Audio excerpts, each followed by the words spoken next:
hope for Milwaukee in the ninth. 2 hits and a walk. Got him! Ball game! The Dodgers win it! Sasaki closes the door.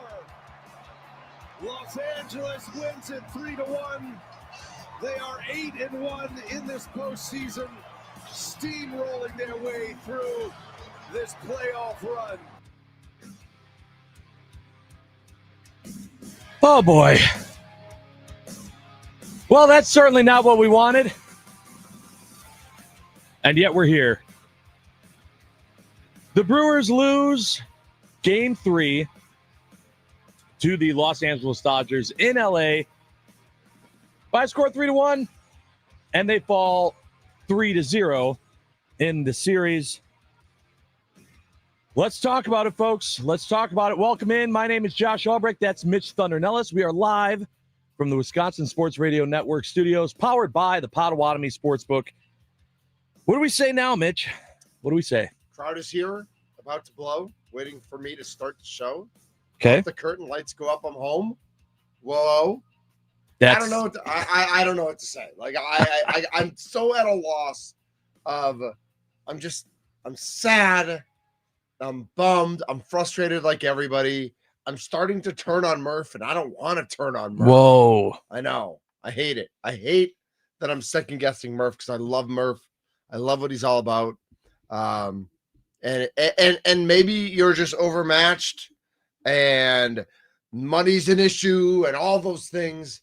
But man, I don't feel good this morning. No, hard to feel good this morning. And as we have multiple times this week, I'm going to go to the Nicolay Law Fan Talk and Text line, which is, of course, 414-677-1250. We hope you join us throughout the show. Let us know your thoughts after that Game 3 loss. Justin from Port, multiple times right? Justin starts this us week. Off, right? He puts us to bed and he wakes us up. That's Amen. what Justin from Port does. He's like my mommy. And he said, this was 9 hours ago. He said, again, I'm sulking and bitter about tonight's loss, cautiously hopeful about tomorrow, but I know the odds are low for a comeback. Nonetheless, I still dream about a day when I can say the Brewers are World Series champions. Yep. Then fast forward to 13 minutes ago, and Justin from good old Port, 5:50. after sleeping on it, Brewers, I think, peaked early, and whatever they may have had left was used to beat the Cubs in Game 5. Trying not to be down on a Friday, but man, this is tough to accept. I'm already nervous for tonight. Bring on Sewing with Nancy. Wow. Oh, boy. Wow. That's an early Sewing with Nancy reference. It's an early Sewing with Nancy. We learned something amazing yesterday, which we'll get to. Which we will get to. But first of all, if you're listening to the show this morning and you're like, okay, what is this Sewing with Nancy thing? Maybe you were you had a different route yesterday, or you missed part of There was a listener who texted in to the Nicolay Law Fan Talk and Text line and said, I'm already fearing for the worst for tonight. Not even going to watch the game tomorrow if they lose. Right. I'll just watch Sewing with Nancy on PBS. Yeah. Neither Mitch or I knew what that was. Knowing that, of course, that's reruns because Nancy passed in 2017. Correct. But ran a national sewing show on PBS from Beaver Dam, Wisconsin. I don't know if she did from Beaver, but she lived in Beaver Dam. That's where she lived. Yeah. Yeah. So anyway, that became the joke, and you should know that when we talk about. Yeah. So that will be a recurring theme today. Yes. Yeah. Agreed. Yeah. So here we are, and man. Yeah. That's right. Poop. Where do you start? Can I start positive? Please. Mizrowski is a stud. I know that Murph, and we'll hear from Murph. I know that there were shadows. I know that it was afternoon at Chavez Ravine and all those sort of things. And I don't want to go back to Sparky's text about, man, no matter what happens, the future looks good, blah, blah, blah. Yeah. But man, Miz is good. Miz is whoa. Like, he was awesome last night. He was on one last night, and he's electric, man. And he looked like he looked his first month up. And I'm beginning to think, based on how he's pitched in the playoffs, that his bump in August/September was the aberration, and that awesome Miz is really the real Miz. Man. And I'm excited about that. I know it's not going to help this year. Correct. I know. And it helped for a while because I don't even want to talk about Murph and Ashby, okay? But Miz was awesome. Yes, he was. And there will be opportunities, plenty of opportunities to discuss for next season what this team's going to look like, the differences in this team from what it is right now. Yep. But in this game, everything was exactly the same as it has been through the entire NLCS. Same as it ever was. Same as it ever Same was. as it ever was. The Brewers bats couldn't get runners home. They just couldn't do it. One run. It didn't matter how. It could have been a leadoff home run from Jackson Chourio. It could have been a single from Jake Bauers. Doesn't matter. It was only going to be the one run, and you were never going to beat this Dodgers team with one run. Right. It just wasn't going to happen. Ever. Now, Mitch, you were on record saying What did I say? that the magic number that the Brewers needed to score was 4. Right? I'm not on record. Tommy's on record. Earth is on record. They're like 90-20 this year. Right. When they score 4 or more runs. And we made that clear like in May. Right. Like we knew that in May. And so we talked about that all summer long on the Mason Crosby show. Every single day. If they get to 4, they win. If they don't get to 4, they lose. That's it. That's the list. Josh, I don't know. I don't know math that good. What would the series be right now if the Brewers scored 4 runs in all 3 games? 2-1. 2-1 who? Brewers. Wow. Yeah. So you're telling me there's some science to my science? Yeah. Okay. Yeah, absolutely. Just checking. And boy, would it have been fun if it was 2-1. Oh my, Josh, would you and I have a little different energy right now? I mean, we would be jumping out of our shorts. Like people on the radio right now can hear it, right? Like Kirsten from Green Bay, who's listening on one of our brand new affiliates. So awesome. Thank you, Kirsten. Just feeling uber disappointed. It feels like they've lost all their spark. Not just like, yes, I agree. Yes, agreed. But so have we. So have the fans. Like we've all lost that spark. But how do we not? That's my my big thing. Yeah. Okay. Like they're gonna I'm not saying we shouldn't have. I know there are gonna be some people this morning that still text in and go, well, listen, the fans didn't even after game 1, they all blah blah. This team, blah blah blah. This was a very difficult stretch of baseball to watch as a fan. It wasn't that they lost. It was how they lost. Yep. You watched Pat Murphy put together pitching lineups that were frustrating, that were nerve-wracking, that for the most part held their own. Through the entire postseason, they held their own. The offense never was there. And I am so sick of having that be the reason why the Brewers can't advance in the postseason. I'm sick of it. Yep. I'm not over the Craig Counsell days where the bats went cold either. It's exactly the same. Why is it exactly the same? Why is it always exactly the same? It doesn't matter who's on the team, who was hot then, who was hot now. Yep. They're just gone. They're always gone when you need them the most. Yeah. I would have been, I promise you, I'd be feeling 100% different if we lost these 3 games, 7-6, 8-5, and 5-4. It's but one run, constant strikeouts. All 3 games. That is frustrating baseball to watch when you won 97 games doing the opposite. When I hear Brian Anderson say this team, third in pitches taken, second in runs scored, and saying all these stats as they pan to the dugout of them all just grumpily standing there after striking out. Thank you. Striking out. 12 strikeouts. Yelich 3 times. Terang 2 times. Frelick 2 times. I sent a tweet last night, and I don't know, like, I mean, we've all been feeling this, but I literally wrote, is it just me, or is something just wrong with our lefty hitters? Except for Jake, the 3 main guys seem to be really broken / flailing right now. And that's how I feel. Like Frelick, Terang, and Yelich. Like, something's wrong. Is something wrong in the water with our lefties? I don't know. Did something happen? Because everybody else, not every time, but is having competitive at-bats. I mean, Churio wasn't good last night, and then he got hurt, and we'll get to that.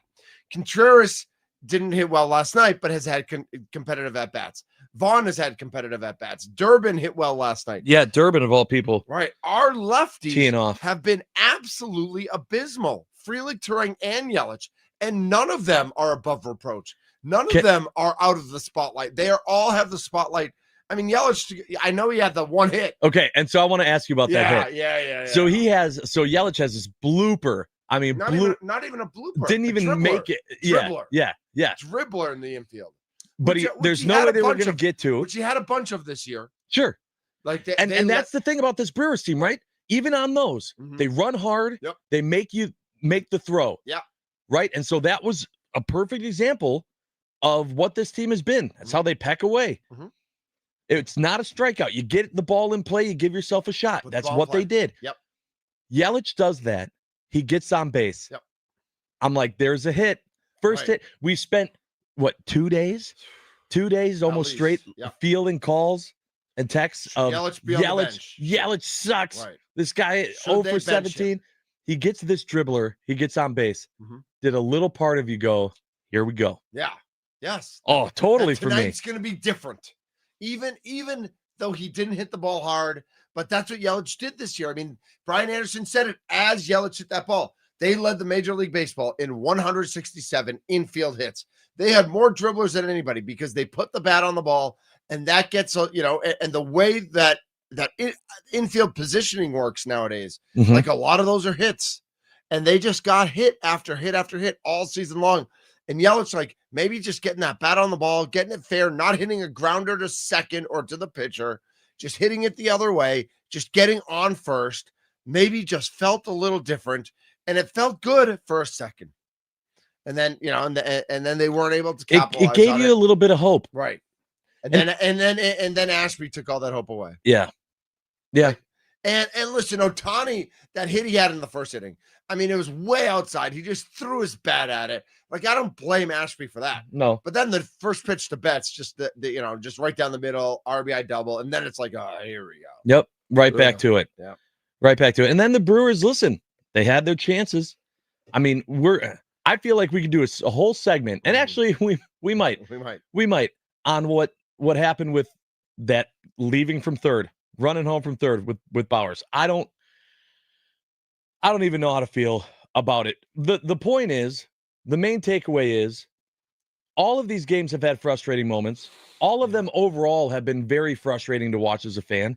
It's been very difficult to sit there and have hope throughout all 9 innings of baseball. And now they're down 3-0 to the team with the most money and the most talent. and let's say that, okay? It's not just the most money. Like, they spend money on these talented players they're really good. Yeah. Okay? Absolutely. It's not even that we're just saying, well, yeah, they got a lot of money. They do, but they spent their money wisely as well. Which, as we know from the New York Mets, right, that doesn't always work. Right. There are plenty of teams that have money. Right, and not wisely. Correct. Exactly.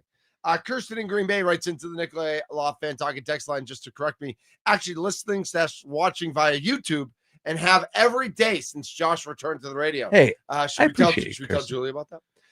Go ahead. 262 says, I'm the most negative guy. Oh, I'm sorry. Ryan in the Falls.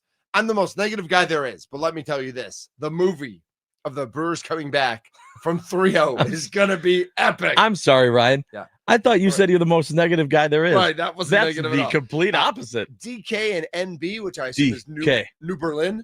Berlin. I love when people say New Berlin. New Berlin. Tell me you're not from here without telling me you're not from here. Yeah. Waukesha. DK in New Berlin says a couple things. Dodgers are better. Brewers hitters have been exposed. Dodgers are throwing 65 to 70% change-ups and curveballs. Baseball is a cruel game, the cruelest of them all. Yeah. Baseball is the cruelest of them all, I think. Is it? I think that's a good. You know what? Man, Not for today, but that's a great topic. I was gonna say, how Which negative do we sport- want to go? Which sport is the cruelest How negative do we want to get today? between baseball, basketball, and football? Hello, darkness, my old friend. Did you just go Simon and Garfunkel or I did. Aaron from Stained? No, You know, that heavy metal version? that's not Stained.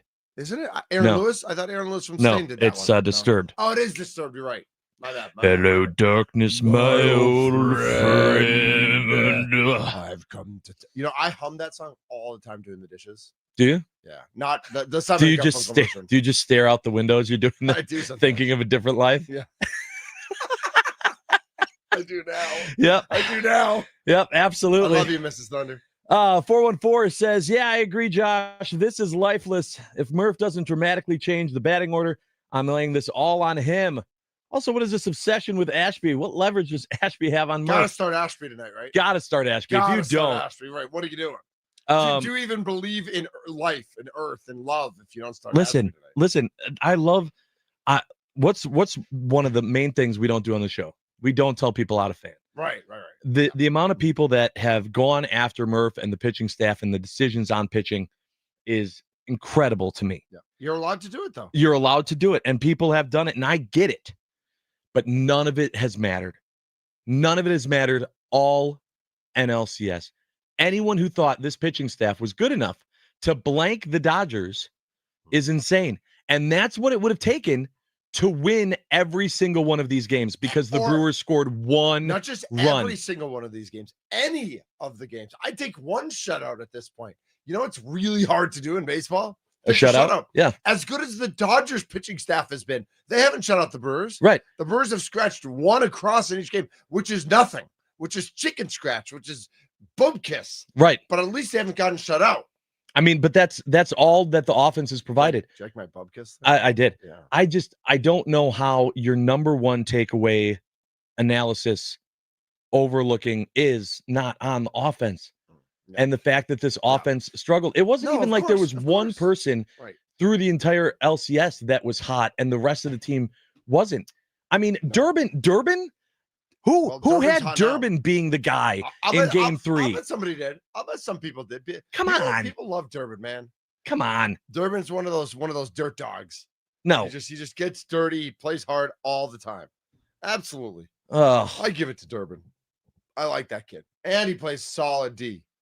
yeah. He's real good at third. Yeah. Listen, good defense from this team. All right, so here's my question about Durbin. Okay. If they were, in a different universe, Yeah. if they were able to get Alex Bregman just opted out with the Red Sox, he's an all-star third baseman, has been for the past 6-7 years. If they were to get an all-star third baseman, would you make Durbin just a utility guy? Or are you like married to Durbin? I'm not married to Durbin. Okay. And I love let me him. tell you, I'm also not ready to have the who am I married to conversation with All this right, team All right. That's fair. because that's going to happen. Yeah. That's an off right. season. I know. Who do we bring back? Who's our starter? Who are we? Blah, blah, blah. Oh, I'm not ready for that. Oh, I love the Cub hate on Twitter, by the way. Did you see the new shirt? No, You don't want to. I promise you, I don't. I don't. No, okay. All right. No, I don't want to see you it. don't see it. Let's save that for tomorrow. I Did you see what appreciate everyone, what by the Trevor way, tweeted last night, by the way? is saying I'm not well. I'm not well. Yeah. Did you see what I tweeted last night? No. Multiple times I was even replying to people with my tweet.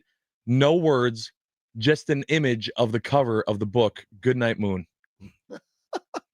Good night, Moon. That's it. That's it. That's a wrap on the Good series. night, mittens. Good night, kittens. Good night. Good night, Durbin. Good night, Ortiz. Good night, Flurbin. Good night, Brewers. Mhm. That's it. Good night, Moon. On their knees. Listen. It's good. Well, I don't even know the stats. Has one team come back from 3-0? I think one team, right? Yes, one team ever, very famously. Yeah. 2004 Red Sox. Yeah. Yeah. Weird that you'd know that. But Weird that I was in St. Louis. Yeah. When they won Game 4 after winning 8 in a row to beat, no big deal. so I mean, one team's done it in history of baseball. Ever. One team in the history of baseball, which, by the way, there's no league, no sport that's been around longer or kept stats longer than baseball. Right. And there's been one team to do it. Hockey, I think it's happened 3 times because a hot goalie changes everything. Sure. I don't think it's ever happened in basketball. No. Once in baseball. Once. Ever. 2004. That's what you have. 21 years ago. Tommy and Charlie weren't even alive yet. No, That's not true. no. They were in diapers. Were they? Yeah, it's weird that Tommys were still wearing diapers at 4, but you know. Well, but would anybody not believe that? Listen, he's still wearing diapers. He's still 4? sleeping, so it doesn't matter. That's right. Oh, we have a lot to get to today. We have a jam-packed show. Andy Herman is going to be joining us at 7:20. We have our morning mind dump, which boy, oh boy, I cannot wait for that this morning. That's going to happen right before him at 7 o'clock. I have questions coming up next, followed by the most electrifying sound of the day. And Trevor Thomas will be joining us again at 8 a.m. You are not going to want to miss it. Be a part of it. Let's get it out together, everybody. I'm Josh Arbrecht. That's Mitch Dunn and Ellis, and we are live from the Wisconsin Sports Radio Network studios, powered by the Potawatomi Sportsbook.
Welcome back in. I'm Josh Albrecht, Mitch Dunner-Ellis across from me here. We are live from the Wisconsin Sports Radio Network studios, powered by the Potawatomi Sportsbook. You know, Hi, we talked already this morning about things that happened on Twitter.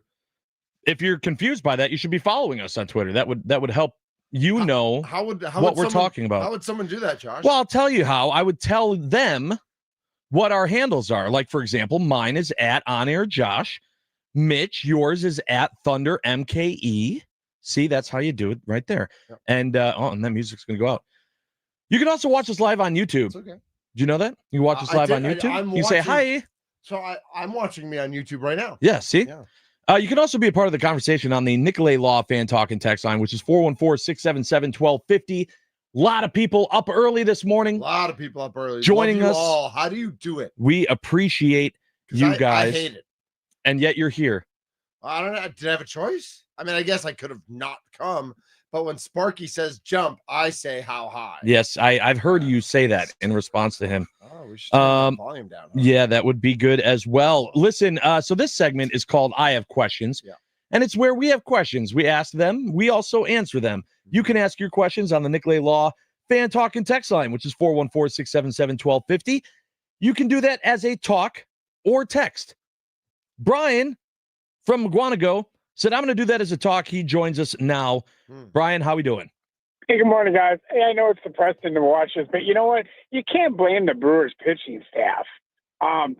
They've been solid. I mean, this is a borderline. I mean, they're going to have some Hall of Famers in this lineup on the Dodgers side, but it's the hitting. And at one point I really wanted to call about is why is little Joey always coming into play with men in the scoring position? The guy cannot even get the ball out of the infield. And Contreras and Yelich are really pressing. Before the ninth inning last night, they were 1 for 27 combined. You match that against Freeman, Teoscar Hernandez, Shohei Ohtani. He's not having a bad series. But they get walks. And I think that the Brewers, if you notice, they're doing something this year, I mean, in the playoffs that they did not do all year, is they were gap hitters. And when they would drive the balls to the gaps, the balls would somehow find the wall, barely, but it would get over. Now they're like swinging for the fences because they're just, I mean, even in yesterday's game, it was pretty solid for the first 5 innings. And then all of a sudden the Brewers, it's like they're just waiting for the Dodgers to get a home run, explode, get a couple runs, and then they all feel like they got to swing for the fences. They are just totally out of sync. They're not playing Brewer baseball. They're totally trying to play Dodger baseball, and that's not their game. Appreciate the call. Was there because up and down the pitching staff, they're all pitching pretty solid. And nobody's gotten schmoed in any outing. That's Brian? Yeah, that's Brian. Thanks, Brian. Yep. A few things. So Brian, first of all, he got his I Have Questions and Morning Mind Dump all in on one call. Yep. So he took care of that. But we appreciate the call. I'm going to answer his question in I Have Questions. Okay. And his question was, if you didn't hear it in there, was why are we starting little Joey? Oh, yeah. Who then ends up being at the plate every time with men in scoring position. True. All right. Well, a few things. First, where would you put him? I'll Well, otherwise in the line, it's not like Murph just gets the ability to choose who goes up there with runners in scoring position. I think the question is, did Monasterio earn a start at some point, probably before now? Sure. Because you trust his bat more than Joey's, although Joey's glove is, I mean, he's a Gold Glove shortstop. Right. I mean, that's why he's in the game. That is correct. But can you compete in a sport when you're playing 8-on-9? Or like when Ajax is on the court for the Bucks and you're 4-on-5 on offense? Like, can you play down a man? And in the playoffs you can't. In the regular season you can. But in the playoffs, you can't. Like, Joey either needs to figure out what's going on at the plate, or they need to move on from Joey. That's it. That's the list. Yeah, listen, you can't be, if you're a serious contender, you can't only be good in the field. Yeah. There needs to be more than that. That is correct. I mean, maybe back in the day, and if you were a pitcher, right? Maybe that was then the conversation. But they don't have that anymore. A whole league went DH. Now you have to hit.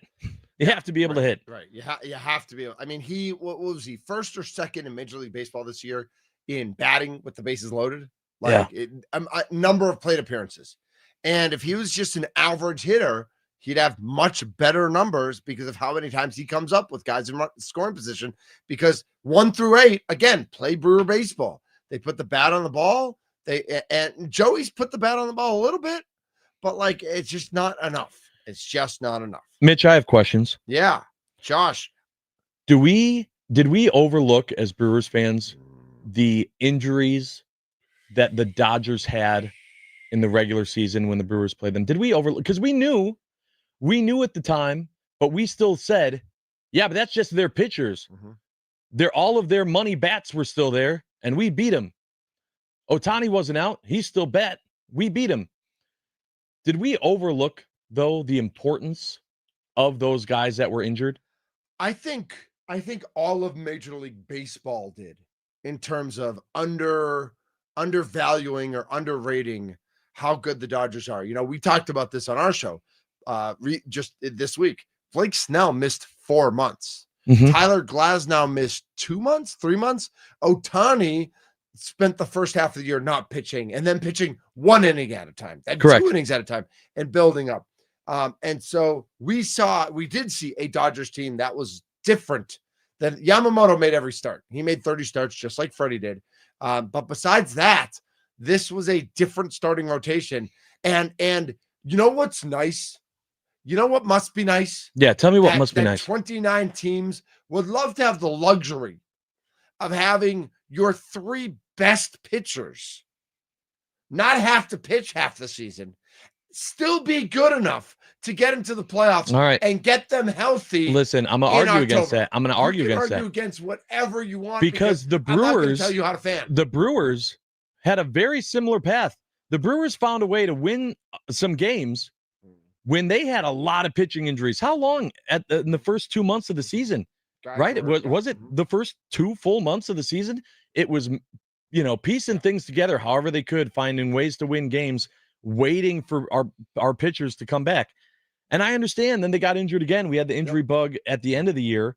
I mean, mostly with Woody, though, right? It's mostly just Woody. But I still think a healthy Woody changes this whole playoffs. I don't. Woody wasn't going to bat.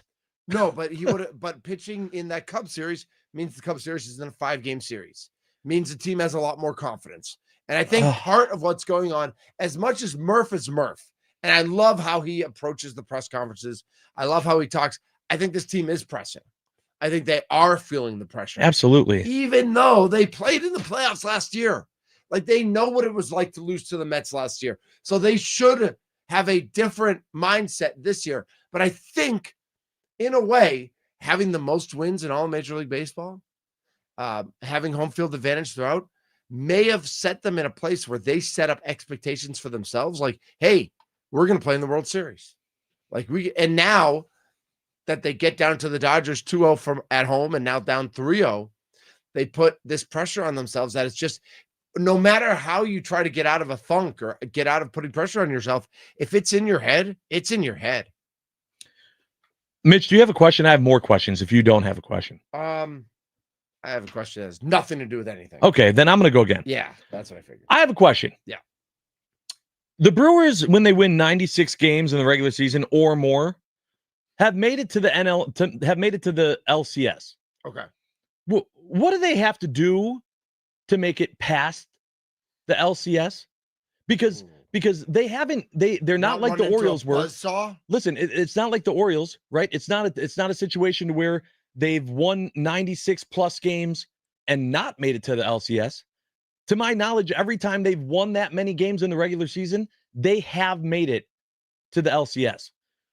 So there is some consistency there. What do they have to do to get to the next step, to get back to the World Series, to get through the championship series? I think they need to. I don't know. I mean, I think they need not necessarily free agent. I think they need some of their bats to develop into major bats.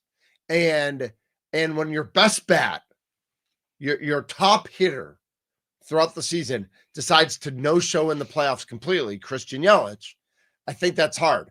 I think that Jackson Chourio before last night had shown up, but he's hurt, and he's not quite that guy, right? He's not the 37 home run guy. He's like a mid-20s home run guy. They need a couple players in the middle of their lineup who are, and listen, I know Suarez has been horrible for the Mariners. He's not the guy I'm pointing to, but they need a balance of the Durbins and Tarangs and Freelicks and the little engines that can with the big boppers. Like they need Alonso in the middle of the lineup. They need not Aaron Judge, but that like those types of players. And maybe they thought Rhys Hoskins could have been that guy. Christian Yelich is supposed to be that guy. Exactly. But that's my point. You need your best offensive player. This very well could be stink. The Mets thought the same thing. Like that's the thing. You could still have a team where you think you have those pieces, and then it doesn't work. And that's what's so frustrating about looking the mindset of the Brewers. I hate, and I've made it known, the bites of the apple quote. Yeah. It drives me nuts. Yep. But this, I feel like that's the only way to do it.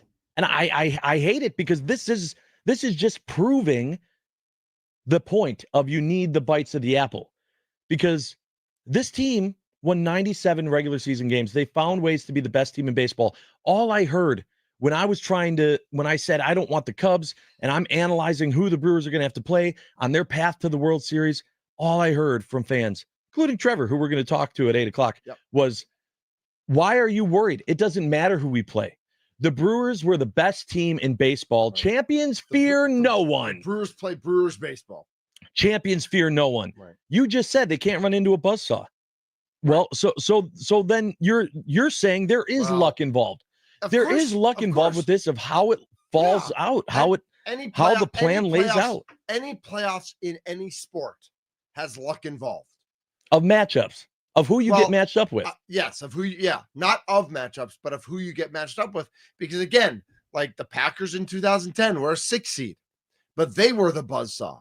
A lot of times we've seen that with wild card teams, both in baseball and in football, because that's the team that's hot, right? And the hot team, it doesn't matter how good you are through 162, or it doesn't matter how good you are through 17 games in football.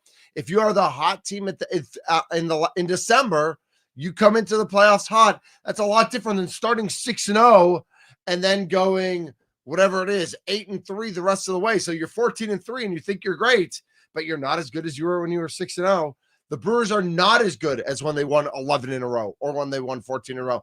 And the Dodgers are a lot better than when they got swept in 6 games against the Milwaukee Brewers in July. It's not July.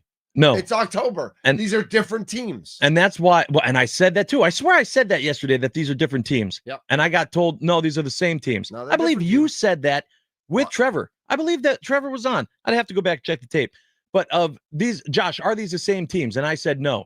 And you both said, absolutely they are. No, they're different teams. I'm glad at least you're redacting that. It's not a Take Back Tuesday, but I'm glad that happened. I want to know, and please help me on the Nicolay Law fan talking text line. I'm going to bring this up multiple times today. What does the Brewers organization have to do to get that extra step? I know a lot of people are going to say they got to spend more money. They got to spend more money. I don't know that that's it. A lot of teams spent a lot of money this year, and they didn't win 97 games. True. They didn't make it to the LCS. True. The Brewers did. For the third time since 2011, they've made it to the LCS after having 96 or more wins, and the result is still the same. No World Series. I want to know. Help me out, please. Nicolay Law fan talking text line, 414-677-1250. Coming up next is the most electrifying sound of the day, and it comes from football, which, man, I was hoping to maybe be a Brewer highlight, but comes from the world of the NFL, and that is coming up next. Brought to you by our friends at Best Electric. I am Josh Albrecht. That's Mitch Thunder Nellis, and we are live from the Wisconsin Sports Radio Network studios, powered by the Potawatomi Sportsbook.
Welcome back.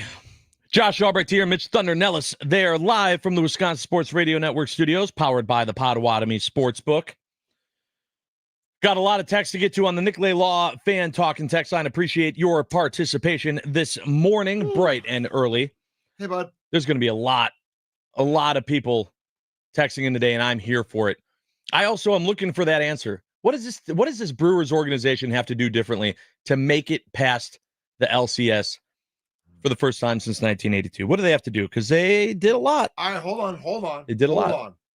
This reminds me Yeah. of the same question. What do the Badgers need to do to not just be 10-2 every year, but make it to the national championship picture?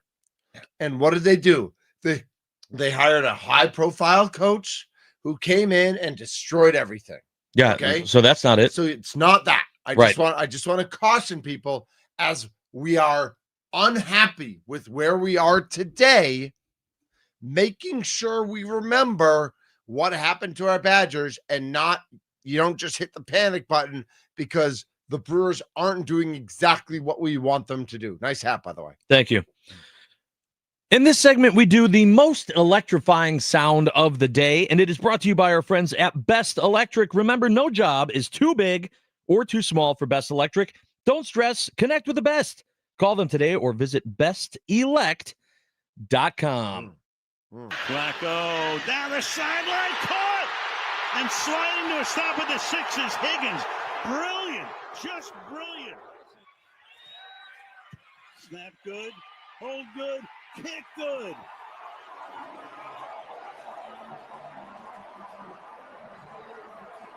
What a night.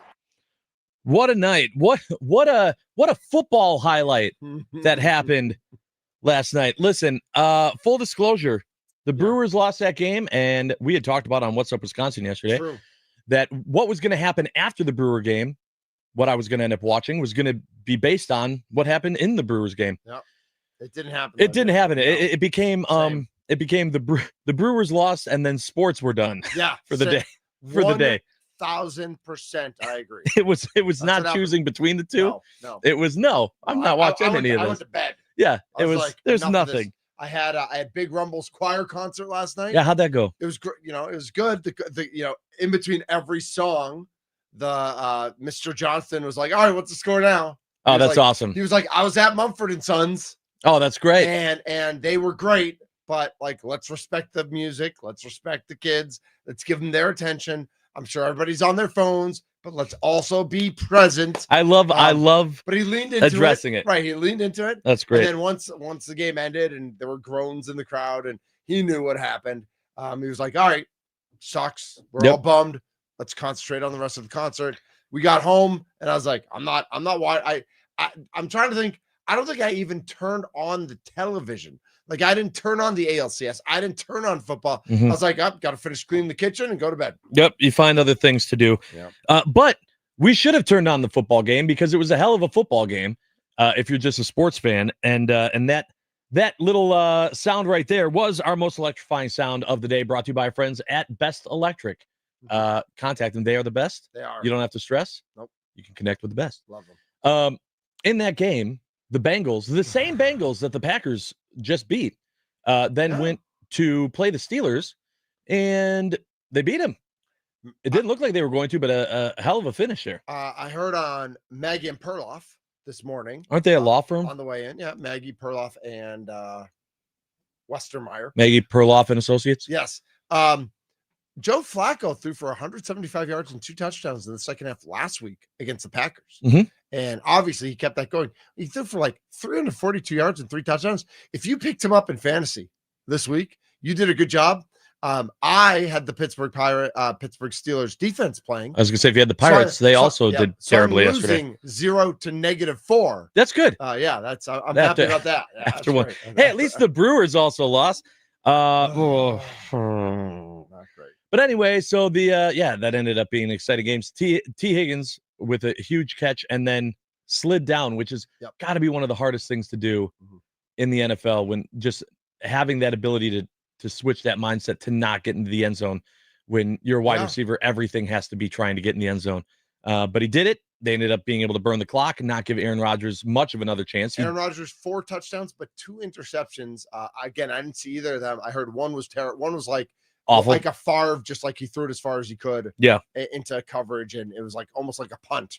Sure. Where he just like threw it to the other team. Yeah. I have to say I was impressed. He did have like a Hail Mary at the end toss. He had the opportunity, but it was like I was surprised. I mean, it got there. Yeah. Your boy still has an arm. Dude, Aaron Rodgers is Aaron Rodgers, bro. Yeah. I mean, he launched it. 414 with the tweet of the day. Okay. I'm hearing about Bengals Steelers and the NLCS, and I'm confused. I thought the show was all about sewing with Nancy. Yeah, there. Do you want to play the clip? There it is. Should we play the clip? We're gonna get to the clip. All right, we'll get to the clip. We're gonna get to the clip. Right. In the 7:00 hour, something incredible happened yesterday that cannot be ignored. It has to be brought up because it is literally insane. I agree. Second time I've said that. Yeah. I'm glad that you're not questioning me on this one like you did yesterday. Yeah. No. We got a lot coming up in the rest of the show. In case you missed it, 7:00 morning mind dump. That's coming up next. Tons to get off your brain this morning. Mm-hmm. Go ahead, morning mind dump. Get them in now on the Nicolay Law Fan Talking text line 414-677-1250.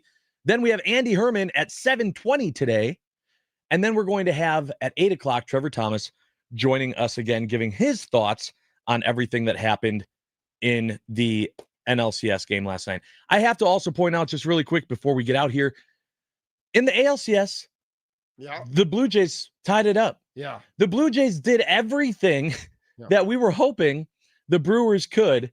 Anyone who was like after 2-0, it's over. The Blue Jays said, no, we're proven right now. It's definitely possible for it to not be over. The Brewers just couldn't do it. They couldn't be that team. Is there anything to, and I hate to say this, but averaging 1 run a game, is there anything to kind of what I said in the last segment, that they don't have a difference maker in the lineup who can just hit a home run when you need a home run? And I know you can't do that in baseball. And I know Yelich was kind of that guy this year, but he wasn't even. I mean, 29 home runs is a lot of home runs, but it's not 44. Sure. Right? It's not. They don't have power hitters in the middle of their lineup. They just don't. That's the thing. They haven't been that team. Right. And I did say at the beginning of the postseason that you need that. Right. Because the pitchers are that much better. You need to have a guy that can swing and hit it out of the yard when that pitcher makes a mistake. I was told that this Brewers team is different and they can do things different. I'm still waiting for things to be different for this Brewers team. All right, coming up next, morning mind dump. Get them in right now. 414-677-1250 is the Nicolay Law Fan Talking text line. I'm Josh, that's Mitch, and we are live from the Wisconsin Sports Radio Network studios, powered by the Potawatomi Sportsbook.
Caleb Durbin is the last hope for Milwaukee in the ninth. 2 hits and a walk. Got him! Ball game! The Dodgers win it! Sasaki closes the door. Los Angeles wins it 3-1. They are 8-1 in this postseason, steamrolling their way through this playoff run. Yeah, they sure are, BA. They sure are. Brewers fall in game 3 to the LA Dodgers in LA. 3-1. We're talking about it. We're venting about it. We're getting our feelings out. You guys have already been doing that on the Nicolay Law Fan Talk and Text line bright and early this morning. Be a part of the show, 414-677-1250. You can, of course, also watch us live on YouTube. Follow us on Twitter at OnAirJosh and at ThunderMKE for Mitch. Which, Josh and Mitch, that's both of us, we're live from the Wisconsin Sports Radio Network studios, powered by the Potawatomi Sportsbook. And this segment is the Morning Mind Dump. This is where we get it all off our chest. You had your coffee, you woke up, you stretched it out. Now you just gotta get it out. Got to get it out so you can enjoy your day. And there's a lot to get out if you're going to enjoy your day because of just how frustrating Game 3 was after games 1 and 2 of the NLCS. We kept waiting and hoping and holding on to something that this Brewers team might be able to provide. And it hasn't happened. It hasn't happened. And now they are 1 game away from elimination and a sweep by the hands of the LA Dodgers. It is, I feel like I have no energy and no words this morning. I'm bummed. I feel bad. I feel bad for everybody. Like, I feel bad for the guys, even the guys who are I feel badly for Christian Yelich because you know who wants to play better baseball right now? Christian Yelich. You know who wants to be hitting doubles all over the field and going the opposite way? Christian Yelich. Bill Contreras. You know who wants to be healthy? Jackson Chourio. You know who wants to pitch shutout innings? And Aaron Ashby. Like, they all want to be succeeding. And you know who wants to make every right decision? Pat Murphy. Like, he wants to make every right decision every time that's best for his players, his team, and gives his team the best chance to win. And it's just not coming together right now for any of them, except for the Miz. Miz is who it's coming. And I started the show by saying, I got to say something positive. Miz, if this is him, and if this is who the Brewers have for the next 6 years before he goes to the Yankees or Dodgers, or whatever baseball looks like in 6 years, I'll take this Miz because he is special. He is awesome. I know he had a bumpy road his first year. But if this is him and he has an off season to get stronger and to get mentally and physically tougher, man, he is going to be special and awesome. And I'm here for it. So that's my morning mind dump right there. It's a good one. As much as we are frustrated and upset and angry and sad, so are they. So are they. And I do feel like they care. I don't think Kyle Tucker cared. Kyle Tucker was on a last year of his deal with the Cubs, didn't care about Chicago, didn't care about the Cubs. Totally emblematic of how terrible an organization the Chicago Cubs are. He did not care. I think the Brewers, they all care. Yeah. I think you're right. So that's what I got for you.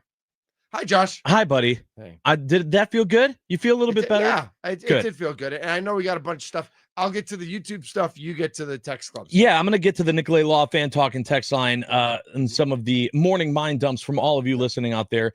Jason in Wynn Lake says they need to make built for October shirts. That'll do it. Oh, yeah. That's a fun level right there. Way harsh, Ty. Harsh, Ty. I like it. Let's see. 414 said, why can't the Brewers ever pay, quote, one of our own, unquote, great players? If we had signed Adames, there's the bat we needed to be competitive in the series. I don't know if we let Adames's bat leave and put Ortiz's bat in the lineup. Not great. I can. Well, do you want to better? Do you want to start with the TV money? Is that where you want to start? Okay. Listen, this Brewers team has to be different. They have to do things different. They don't have the money to pay these players. That's the whole thing with the salary cap. My whole argument against people that said, hey, well, there's a chance that maybe they get a salary cap if the Brewers lose this series and then baseball will change, blah, blah, blah, blah, blah. No, that's not happening. It's not happening. It's wishful thinking. The Brewers are one of a few small market teams that have to just play it differently, and they have. That's why it's been so impressive with these bites of the apple, etc. That being said, then we go to Willie Adames is really good, but I don't know that he cures everything. He did have 30 home runs this year, but only 87 RBI. He did strike out 179 times. His OPS was 740, which is barely above league average. There you go. So to think that Willie Adames couldn't go through a 5-game stretch where he just strikes out every single time. Absolutely could. He could have been right in there with everyone against else. This Dodgers pitching too. Yep. And then we would have just been mad at him. 612 Bob in Minneapolis says, no, this proves that the bites of the apple will never win a World Series. Luck is an excuse. If you think that luck is an excuse, you can't go against the bites of the apple. That's the whole point, is that you get yourself there. If you give yourself the opportunity in the postseason, then you're giving yourself that bite of the apple, that opportunity to get lucky and be hot at the right time. Or are you content to just make the postseason and lose in the postseason because the bite of the apple is getting to the postseason, but then you need a better apple in the postseason, and someone else is always going to have a better apple than the Brewers have. It's true. Jose from Tosa writes in on the YouTube channel, the Brewers tied the record held by the 1906 White Sox. Ooh. Nicknamed the Hitless Wonders, by only managing 9 hits through the first 3 games of a postseason series. That's bad. Yikes. He says, and then he says, it's not the pitching. No, that's what I'm saying. It's not the pitching. Yeah. More people. I think more and more people are starting to say that. Kirsten, again, from Green Bay, says the return dancing with no music is so epic. For those of you who are on YouTube, we don't play our music on YouTube because you can't what's the word? Legally. You can't monetize your YouTube channel if you're playing music. So the music, you can just get in trouble, period. Right. Yeah. The music that we play on the radio is not going on YouTube.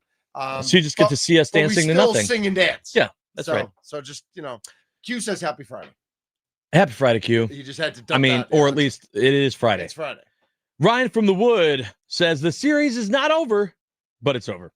The defeat on the Brewers' faces they showed around the 8th inning is all I needed to see. Bottom line, our talent and play are not matching that of the Dodgers. Listen, I agree with you, Ryan, and I said this is what future Hall of Famers do.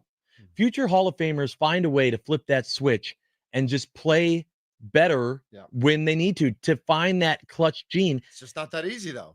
My bigger thing is that it all goes back to the hitting. It doesn't matter how the Brewers pitching held future Hall of Famers, at least in 2 games, to manageable runs. Yeah. I mean, how many times after games did Pat Murphy say, if you would have told me that we only allowed 2 runs, that we only allowed 3 runs, and that we lost these games, I wouldn't have believed you. Right. He's admitting our bats aren't there. They haven't been there. That's what the problem was. Q says, Josh, that is such crap. Stop defending this cheap owner. They had the biggest merchandise sales season in team history, according to your guest last week. Marcus profit first, on-field success never. The biggest merchandise sales season ever doesn't come close to making up a $300 million gap. Thank you. In TV contracts between the local contracts here in Milwaukee and what the big market teams are getting. So, yes, it's nice that they probably made $10 million more in merch than they ever had before. But when LA again is getting $330 million for their local TV contract and the Brewers are getting $30 million, that's not a gap that can be made up by selling 7 more t-shirts. Correct. There's no comparison. Nice hat, by the way. There. Thank you. I got this for free. Oh, did you? Yeah. Well, people don't know on the radio what you're talking about. It's the Giannis Brewers giveaway jersey from 2-3 seasons ago. Yeah, 2-3. 6-7. The 920. If there was a salary cap, it'd be a hell of a lot easier for a team like the Brewers that don't have to face a pitcher making more than the entire pitching playoff roster every game. Yes, again, I understand that. It doesn't stop the fact that the Brewers could not score runs. It was not. That narrative only exists if the Brewers are losing these games 8-7, and we're still hitting out of our minds. Yeah. If we're scoring one run, it doesn't matter how we pitched. Period. 414 said can't go in with bullpens against the Dodgers. Really? Because we did, and we did all right on the mound. Right. The pitching, I do believe that the pitching is an issue, because I believe that the power of friendship and the way this team is constructed, everything affects everything. And I do believe that. So I do believe Woodruff's injury affects the hitters. I do believe seeing Ashby give up a run in the first inning affects the hitters. But at the end of the day, 1 run per game in the NLCS is not going to win baseball games. So yes, I do believe that all these things are interrelated. I really do. Yeah. Because in an ecosystem of 25 guys, everything affects everything. But at the end of the day, you can't blame the pitching and Murph's weirdness on who's pitching when. Like, he told us before game 2 that Quintana was going to pitch game 3, maybe even game 2. Guess what? He didn't pitch either. No. And you know what? Quintana's going to pitch a 9-inning shutout tonight. Oh, is he? Yeah. Yeah, he is, Josh. He is. Wouldn't it be ironic if they gave up 1 run and they got swept and they lost the game 1-0? I don't think that would be ironic. That would be like, it'd be laughable. Devastating. B. Fink I would cry. in the 414 says, I Fink. agree with Mitch from earlier. Hey, look No, there you go. That cannot be. That, no one agrees he does. with Mitch. He says Mitch, that Mitch guy's an idiot. He said it's Murph. There's regular season Murph and playoff Murph. When Ortiz wasn't playing well, he sat him. Yelich isn't playing well. They should have sat him down a long time ago. Regular season Yelich and playoff Yelich. There's a lot of young, hungry players on the Brewers. Play them. That is the question. That is a question. I think it's a lot harder to make that decision to sit someone when it's the LCS in comparison to the middle of a regular season, especially when it's your star player. And like you said, Mitch, what is Murph supposed to say?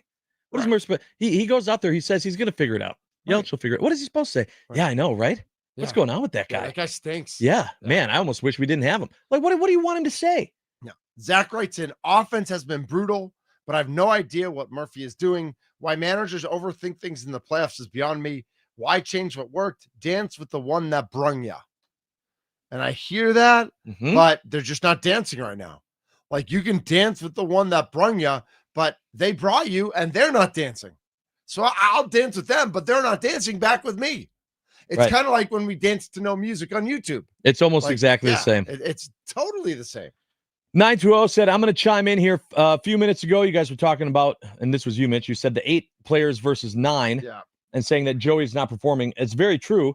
Now we're talking about Yelich. That's 2 players. The team is not hitting. Don't say 8 versus 9 and blame Joey. It's the team.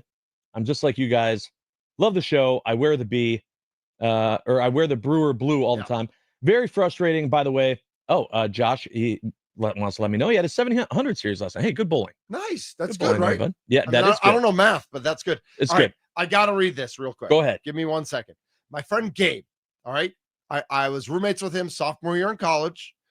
He bona fide, I watched one of the Packers-Cowboys losses at his house, where after the Packers lost, he went catatonic for 45 minutes. Just sat on his couch, not moving. His mom started yelling at him because he had like a group of guys over, and he just wouldn't move from the couch.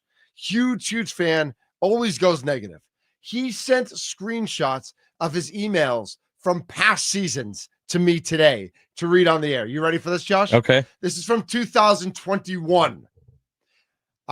What a complete and utter collapse. Yelich is a bona fide bum, but this series was a total team effort at being as bad as possible.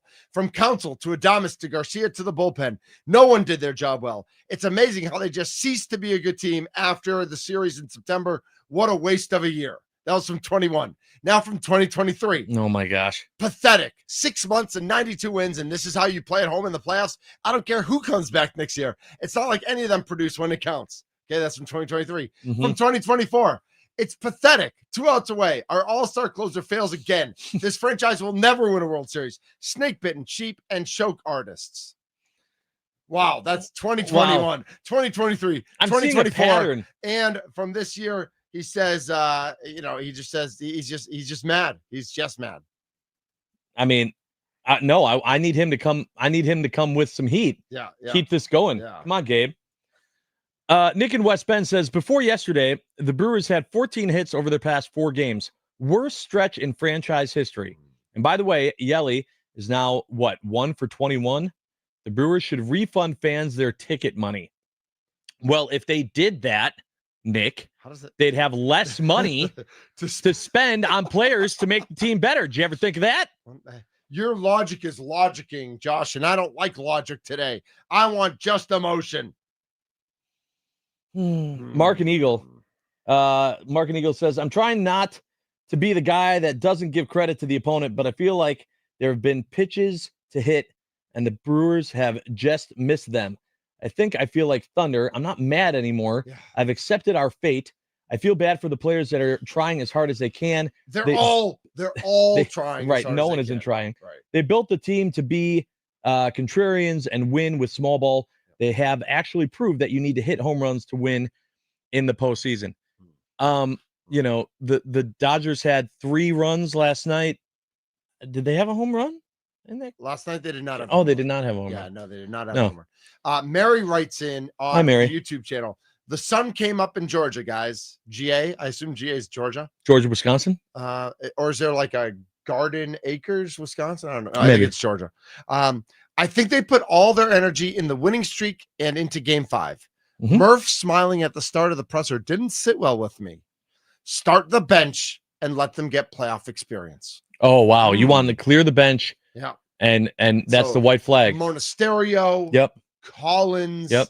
I don't know what I mean. Danny Jansen's a veteran, so you don't have to start him. You want to know what I'd like, Mitch? I'm gonna go with a fudgicle. No. I would love a fudgicle. I'm right now. sure you would. So delicious. I would like them to put out the same lineup that they Game 1, did 2, and 5. in 1, 2, and 5 Yeah. of the NLDS. I know this is the first time I'm mentioning that. Today. But they still haven't done it. You know what this reminds me of? This I don't. reminds me of after the Bucks won the championship with Holiday and Giannis and Middleton. Yep. And those big 3. And then because of injuries and other things, and then they traded Drew. And I sat there going, those 3 never fully got another shot That's true. to prove that they could do it again. And never This, would. And this frankly, lineup, and frankly, never would have. As we saw from what Middleton and Giannis ended up doing, correct. it wouldn't have mattered anyway. It wouldn't have mattered anyway. Because Middleton and Dame and Giannis never got to play together either. True. So, like, I don't know But specifically those 3 Right. that won the championship, Right. I wanted them to get another shot to prove, right. hey, as long as these 3 are together, Yeah. you're fine. Yeah. Hey, as long as that lineup's Yeah, in, that was never going to we can win. And you said there's a 100% chance it's not going to happen. And guess what? Didn't happen. Yeah. Mhm. Did not happen. I'm not saying I don't know how the magic works, Right. but maybe it needed to be that lineup. All I know is it wasn't. Hey, I want to make sure that everyone knows after this program, there's one called 9 to Noon with Kuhn. Yes. I've And heard at of it. 10 a.m. today, they're going to have Wayne Larrivee on the show. Yeah, Wayne No. Larravee's going to join him. You're not going to want to miss say that. With me? That's his line. We can't say it. I don't know. Do you have money to pay him royalties? He's not Michael Buffer. Oh, Let's get ready to. no, don't do it. Don't say that. Skibbity toilet Yeah. whiz. Also, you can make sure today Oh. to see the guy talking right there, Mitch Thunder Nellis, Yes. on the Mason Crosby Show. They're going to be broadcasting on the Wisconsin Sports Radio Network live from the Verizon store on West Blue Mound Road in Brookfield. I will be there. From noon to 2. Yeah. On top of that, Packers legend Clay Matthews is going to stop by Mhm. before his meet and greet, be a part of the show, and then he has a meet and greet at 2. Yeah. Verizon is hooking you up with an amazing afternoon, plus they'll have some awesome giveaways just for stopping by and saying hello. It all happens today at the Verizon store in Brookfield on West Blue Mound Road. Come see the Mason Crosby Show with Mitch Thunder Nellis, I'm who's showing right my there. phone on YouTube because I have Verizon. And you can also say hi to Clay Matthews because he will be there. All right, coming up next, we're going to talk to our friend Andy Herman from Love that Pack a Day Podcast. Absolute best. Can't wait to ask him about his feelings on the Brewers. Not going to be happy. No, we're also going to talk some football because now it's time. Now it's time to talk about the Packers. Yeah. Even though there will be another Brewer game this evening. Andy Herman, Pack a Day Podcast is coming up next. Stay tuned for that. I'm Josh Albrecht. That's Mitch Thunder Nellis, and we are live from the Wisconsin Sports Radio Network studios, powered by the Potawatomi Sportsbook.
Why are you playing my song?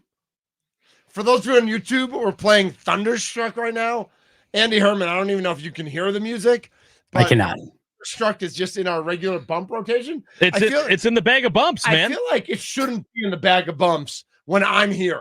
Why? Because it's literally one of my theme songs. Yes. So I feel like it should be there when you're here. What should Andy Herman's theme song be? That's I don't what know. I want to know. I'll tell you this. Maybe we'll ask him. I'm Josh Albrecht, and that is Mitch Thunder Nellis. Hi, Josh. And we are live from the Wisconsin Sports Radio Network studios, powered by the Potawatomi Sportsbook. Make sure to follow us on Twitter. I'm at OnAirJosh. Mitch is at Thunder MKE. And you can be watching us on YouTube. And if you are, you'd see our next guest here, who is on the fan guest hotline, powered by Gruber Law. One call, that's all. And his name is Andy Herman. You can follow him on Twitter at Andy Herman NFL. And, of course, Pack a Day Podcast, which he does. Welcome, Andy Herman. How are you, my friend? Fellas, I am fantastic. I'm going to hijack the show for a second. I have a question for you guys. Mitch, you've got Clay Matthews coming on, right?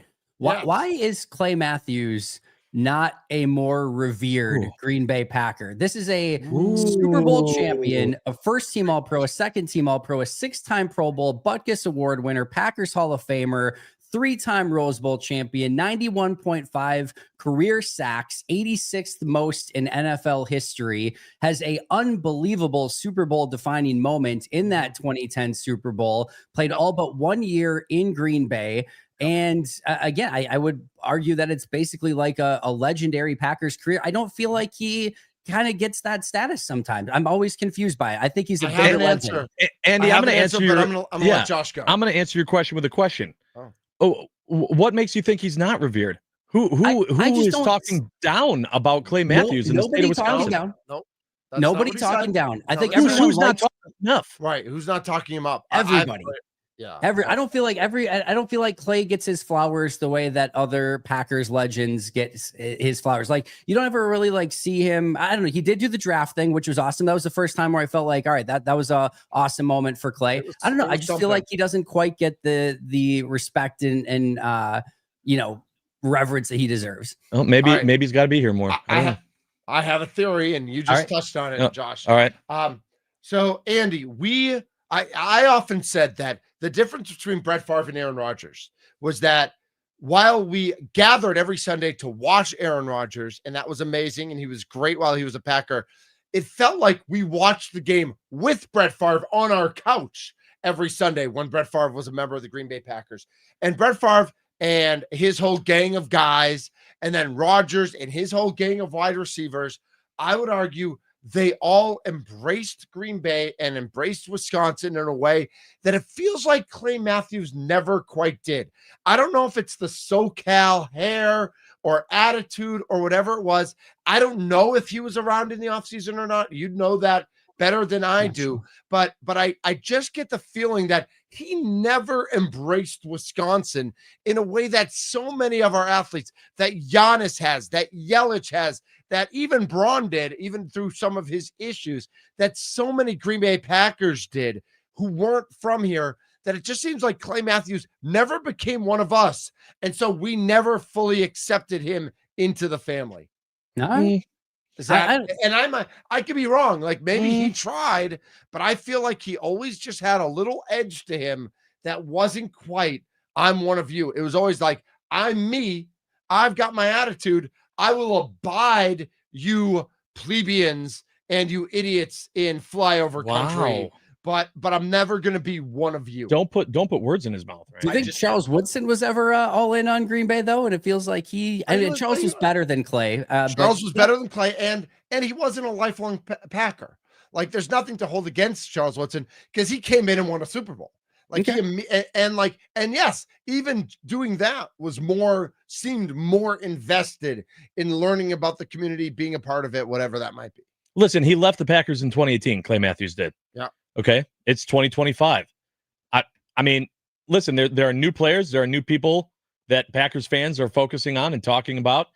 If you're not showing up here, if you're not in the news doing something in Green Bay, I might not be talking about you. It's not that I'm mad at you. It's not the fact that I think you were a bad player. It's not that I'm not trying to give you your flowers, but I'm just saying, when I see Charles Woodson doing a pump up, video that they're showing at Lambeau, I'm thinking about Charles Woodson. If I'm not seeing Clay Matthews' face anywhere on anything, doing something, I might not be thinking of him. It's not that I'm not reveling in what he did. I'm just, I got something else top of mind. That's I don't fair. know. Hopefully Mitch can ask him today. Mitch say, hey. Yeah, that's the first thing I'm going to ask. Hey, do you think enough people are putting respect on your name? Gabe in North Carolina, who is a Wisconsin native, says Packers fans love Clay. So if Gabe says so. Good. Yeah. Then that's how it goes. Andy. Hi, Andy. Hi, Andy. Hello. Sorry to hijack. Are you okay after the Brewers game last night? There is a large difference in losing when you can see it coming from a ways away, and like last year's Mets series, where, as Bob Uecker so perfectly said, that one had some sting on it, right? There's a large difference between just getting your you-know-what handed to you for 3 games and having your heart ripped out like a 2014 Seahawks game, or even the last time the Brewers and Dodgers played in the NLCS, where everything was super competitive and you felt like this is the chance to go to the World Series, and you have your heart ripped out at the end of that series. This one has just been an absolute annihilation through 3 games. So it's not that feels great. It's really disappointing. It's super underwhelming. It's really frustrating.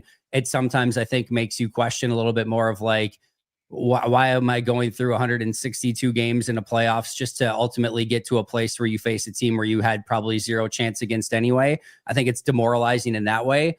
But yesterday was so much more of an easier watch in a way, because you could sort of see it coming from a mile away than some of those other playoff series that I mentioned, where you're just literally getting your heart ripped out in real time. So maybe that's a way to. Yeah, I don't know that. Interesting. I like that. That's your point of view. I don't know that I could look at it that way, because I was too busy focusing on everything this Brewers team did all year that made them different, breaking records, beating team streak, having the most wins in the regular season, beating the Cubs in 5, going in with all that motivated, energy, and then crap in the bed. Don't get me wrong too. Like the first 2 games, especially game 1, definitely had that heart, it ripped your heart out, especially when you had the ending the way that it did. Because you went into that series feeling like this is going to be different. This is their year. This does have a chance. I just think by the time I got to game 3 last night, I kind of already felt like I was holding out hope. I really was trying to stay as optimistic as possible. If ever there was a Brewers team that I thought could come down from 0-2 and maybe make some magic happen, it was this one. But I mean, the team can't hit right now. Their pitchers are, just completely worn out. The injury to Woodruff is brutal. And then you get the Jackson Churio injury on top of it last night. It was just everything that could possibly go wrong through 3 games has basically gone wrong. All right, well, let's go from bad news to bad news. Andy Herman here on the Love this. Yay! Powered by Gruber Law. You want to take us through the injury report, if you would? Any new updates on the offensive line? I know that Devontae Wyatt did not participate. Lucas Van Ness did not participate from the defensive line. Is there any reason for optimism on the? Let's start offensive line. Yeah, I think overall, what I will say is, I know you look at this injury report and you see Devontae Wyatt, LVN, and Brandon McManus who are not practicing, and you see a laundry list of other players that are limited or even full participants in some way. And it's really easy to get frustrated. If I'm sitting in the middle of the season at any point and there might only be 3 players that don't play, unless one of those is the starting quarterback, I feel like it, in a way, that's an acceptable injury report at this point of the year. So the fact that, it's LVN, Devontae Wyatt, both are on the defensive line. You would love to have both of those players. You would obviously love to have Brandon McManus. You don't want to ever have to go in with a backup kicker, even if the kicker went 5 for 5 a week ago. Those are concerning, but I feel like if you're playing injury roulette and you only have to spin the wheel 3 times and you get, a backup defensive end, a starting defensive tackle, and a kicker, that's kind of an acceptable outcome on October 17th of an NFL season. I think you also have some level of optimism that Zach Tom was able to practice yesterday. Aaron Banks continues to practice. Anthony Belton has practiced. And so that offensive line looks like it might be able to go out there and actually have back-to-back games where you've got the same starters out there and have depth in Sean Ryan and Anthony Belton. So there's some optimism there as well. And there could be the possibility that we get our first Christian Watson experience this Sunday as well. So I think there is some optimism in this injury report. Interesting. What percentage would you put that at, Andy? I think it's a true coin flip right now. Honestly, here's where I'm at. I think Christian Watson was like ready to play like week one. I think if you would have asked him, could you play week one? He would have like, yeah, I can play week one. If it was a playoff game, he would have been ready. Yeah, potentially. I think that maybe would have been a more interesting, situation. I think the Packers, and we've heard Matt LaFleur, he's like, he looks incredible. He's like Matt LaFleur is like waxing poetic about how awesome Christian Watson has looked so far. I think everyone looks at it and is like, man, this guy looks 100% ready to play. He's raring to go. And then I think they just look at the injury timeline and they're like, he's not supposed to be this ready yet. And we just like the last thing we want. The last time Christian Watson hit the field, he got hurt when they brought him back probably too early. Not probably, they brought him back too early, right? So I think everyone wants to avoid a situation where he's ahead of schedule. They bring him back and all of a sudden he has another injury. Even if it's not related, it's just like, oh my God, do we bring him back too early again? So I think everyone's using an abundance of caution, but I think he's ready to go. I think it'll be a really interesting decision. I think he might go and maybe play like 10 to 12 snaps in this one. And that might be okay. I don't feel like the focus right now going into this game is on the wide receiving core. I think, it's still of all of the different narratives you can have with this Packers team and analysis going into this game against the Cardinals. I don't know that the wide receiving core is the one that you're focusing on. I wanted to know, did you see or hear the comments from Micah Parsons on the refs and, what he had said there? And I wanted to get your thoughts on those comments. Yeah, I did. I think he's spot on. I think NFL officiating is always in a tough spot, with what they're emphasizing, what they're not emphasizing. I do think, some of the false start penalties by offensive linemen, I think those are bang, bang plays in real time. You slow it down, you can see, obviously, some of those offensive linemen are clearly moving early. Guess what? Green Bay is usually pretty good at that as well. David Bakhtiari was a legend at doing that and jumping the snap count exactly on time, or maybe just a smidge early. I think his argument of like what they're calling defensive offsides every time, it's like, well, yeah, you're like literally in the neutral zone, almost touching the player. Sometimes that one I have less of an issue with overall. I think some of the offensive defensive pass interference and some of like the targeting for offensive players absolutely is something that the NFL needs to be a bit better at. And I just think the thing with Micah when it comes to the holding penalties is I get he seems to be an unstoppable force sometimes, and it almost feels unfair if you're going to call a holding penalty on every single play. But at some point on the plays where it's egregious, when you can see him getting tackled on the play, I mean, you've got to call. I will say this, in the Dallas game specifically, he got held on multiple occasions. Green Bay's offensive lineman also got away with a lot of holding penalties in that game. In this last game, there was a Rasheed Walker play where he basically did almost the same thing, where he tackled a player similar to the ones that we're showing with Micah Parsons. Rasheed Walker got away with holding on that play. So I'm not saying it's equal. I'm not saying it's apples to apples. I would honestly, it's just like the pitch, the balls and strikes in baseball. Yeah, that pitch last night in a key moment where Freddie Freeman, it's a clear strike in the top of the zone and they call it a ball. I would like that to be called a strike. Guess what? The ones that the Brewers got in their favor too, I would like those to be called the correct way as well. I just wish it was a little bit more consistent. And right now in NFL and in Major League Baseball, unfortunately, it's not. Andy Herman, Pack a Day Podcast, joining us here on the Fan. Mitch Nelson, Josh Albrecht with you. So going into Arizona, do we know who's playing quarterback for Arizona? Doesn't matter. And as we saw, the Steelers clearly looking ahead past the Bengals to the big Sunday night matchup. How did the Packers avoid that?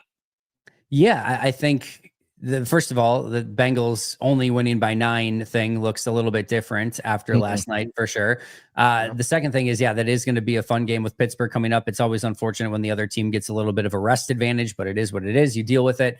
And then, I think from a quarterback standpoint, it seems like this is leaning Jacoby Brissett, but I think the Cardinals have done a really good job of holding their cards close to the vest and making it so that Green Bay can't read it. And while I don't think it should matter ultimately of who's starting in this game, that Green Bay is going to be, the favorites and should win either way, I think the one thing that does make this more challenging is this is not a situation where where, like in San Francisco, for example, you've got Brock Purdy and Mac Jones. They're going to run pretty much the exact same offense, whether or not it's Brock Purdy or Mac Jones.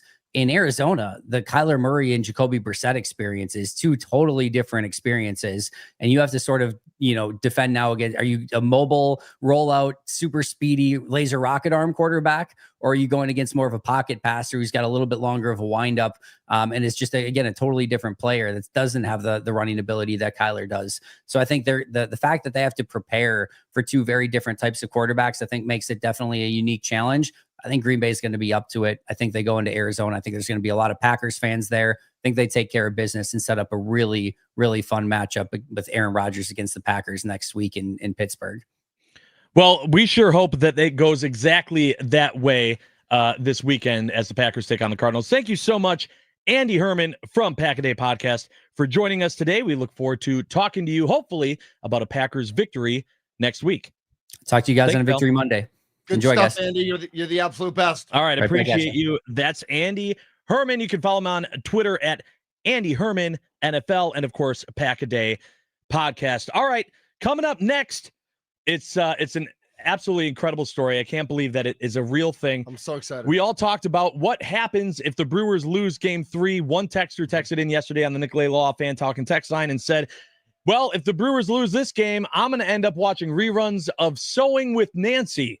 Boy, do we have an update for you there. Stay tuned. You are not going to want to miss this. My name is Josh Albrecht. That's Mitch Thundernellis, and we are live from the Wisconsin Sports Radio Network studios, powered by the Potawatomi Sportsbook.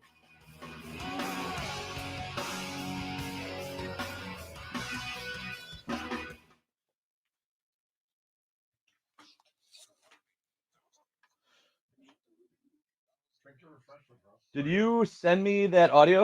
Yeah, it's in the phone. I see there.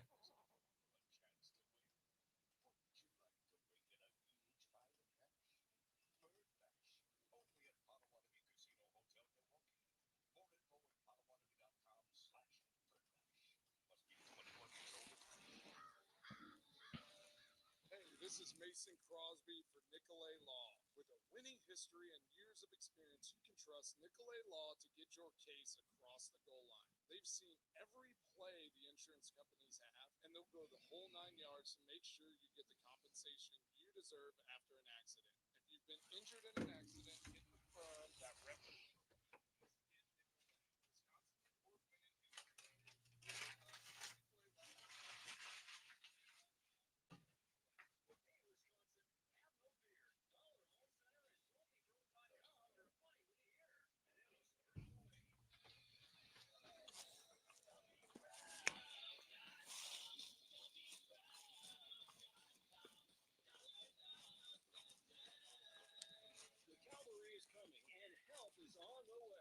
DollarLoanCenter and Don'tBeBroke.com are here. We're normally about half the cost of the competition and guarantee to beat their rates. We lend up to $5,000 in minutes. You don't need a checking account, great credit, or collateral. It costs nothing to find out how much you can borrow, and the first week of interest is on us. Really. When you're done applying for your loan on Don'tBeBroke.com, click over into our careers page.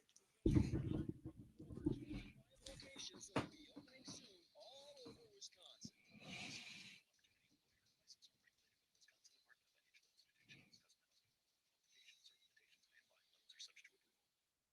Listen to 105.7 FM The Fan anytime, anywhere with the free Odyssey app. Hear all our shows, podcasts, and interviews. Powered by Harper Law. One call, that's all. Injured? Remember, one call, that's all. Hi, I'm Susan Hiller. Wouldn't it feel great to be driving a new 2025 F-150 STX? Hiller Ford makes it easy.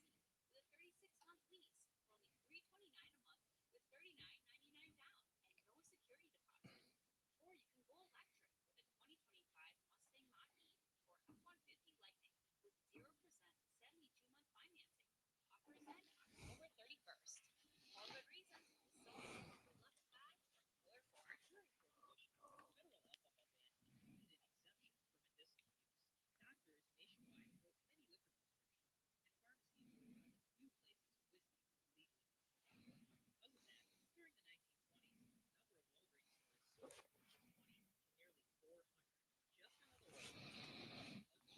So you probably didn't see it.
Hey, it's Josh Albrecht and Mitch Nellis. How you doing, bud?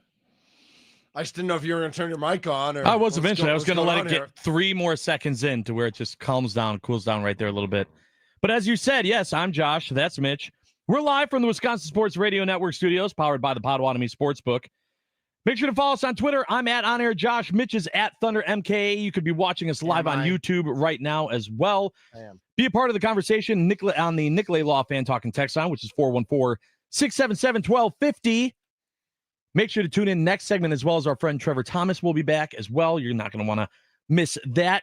Get Trevor's thoughts on everything. But right now, I'm very excited. Who's anonymous on Twitter? I don't know. Weird. Listen, we gotta talk about this. If you missed a show yesterday, okay, we had someone texted into the show and said if the Brewers don't win tonight, being Game 3, it's over. I'm not even watching Game 4. I'm gonna watch reruns of Sewing with Nancy. Sewing with Nancy. Didn't even know what that was. I asked Mitch. Mitch also doesn't know what that is. What are we talking about? I mean, they said it's on PBS. Right. It was only on for 35 years, based out of Wisconsin. Mitch immediately goes to the interwebs and Wikipedia. We find out all this information on Sewing with Nancy. In Beaver Dam. Okay. It's an actual show. People are texting. They're going, yeah, Sewing with Nancy. It was on PBS. We're making jokes about following Sewing with Nancy is going to be Auto Parts with Pat. It was a lot of fun. I thought, okay, but that's the end. That's the end of this. Parts with Pat, by the way. Oh, 100%. I thought, okay, that was fun. That was a fun joke. That's got to be it. I get a text from Mitch yesterday, and it says, "Can you call me?" Yes. So I immediately went, "Uh-oh, what's going on?" Something has to be up for him to say that. I call him, and this is what Mitch says. So I get home from work yesterday, and almost every day when I get home from work, Mrs. Thunder and I make plans either lunch and or walk and or lunch. Very cute, adorable. So yesterday it was we walked after lunch, so we had lunch together. Then we're on a walk, and I'm telling Mrs. Thunder about what we talked about. That this Sewing with Nancy thing. She's like, I was on Sewing with Nancy, and I'm like, wait, like I froze. Like, what are you talking about? She's like, yeah. So Mrs. Thunder, in a past life, was the director of education for the Jewish Museum Milwaukee, and they did a whole exhibit where they had dresses made of a seamstress who unfortunately perished in the Holocaust, and so because they made these dresses, they were asked to be on Sewing with Nancy, and so in Nancy passed away, as we know, in 2017. Yeah, as we all know. In 2014, Mrs. Thunder was on, and there's like a 6 minute. She was like on Nancy's Corner. Yeah, of course. Like Staple of the show. Right. And so I edited like the intro and the outro, so 30 seconds of it. So here we go. You can find it on pbs.org. Today's Nancy's Corner guest showcases the legacy and life of a fashion designer in Prague who, along with her husband, tried to escape the onslaught of Nazi Germany in 1939. But their memory lives on in a letter, fashion sketches, and a museum exhibit that honors the stitching history from the Holocaust. Please welcome Ellie Gettinger from the Jewish Museum Milwaukee. Good to see you, Ellie. Thanks for having me. Well, what a great way to honor a legacy And then here's the and end. to honor Hetty and tell a story. And this exhibit will travel, and perhaps some of our viewers will see it in different cities. We would love that. Well, thanks for joining me, Ellie. I appreciate it. And thank you for watching Sewing with Nancy. Is that not insane? Yes, that Mrs. Thunder 11 years ago was Listen. on an episode of Sewing with Nancy. Now, here's the, as you tell me this. By the way, via Skype. She Okay. was on, Yeah. not via Zoom. 'Cause Skype. Zoom wasn't a thing yet. Via Skype. Were you married to Mrs. Thunder at the time? Yeah, absolutely. Okay. That's even more crazy. Yeah. You need to understand, people. This Sewing with Nancy thing came out of nowhere. Someone just texted it. It started this whole thing Right. to then lead to the fact that Mitch's wife, Yep. who he was married to at the time, was on that show. And Mitch didn't even know what the show was yesterday. We had a 4-year-old and a 1-year-old at the time. And so we're walking yesterday. And she was like, amazing. She was like, how'd you, like, you don't remember that or anything? I'm like, well, I didn't know you really well back then. I said that to her. I know we were married, but I didn't really and know we you. had 2 kids already. Oh my God. We're now 15 and Incredible. 12. Yeah. Incredible. Just a Unbelievable, random guy texts in about some random PBS show that he's going to watch tonight, by the way, reruns of, because he doesn't want to watch game 4 of the NLCS and see the Brewers potentially get swept.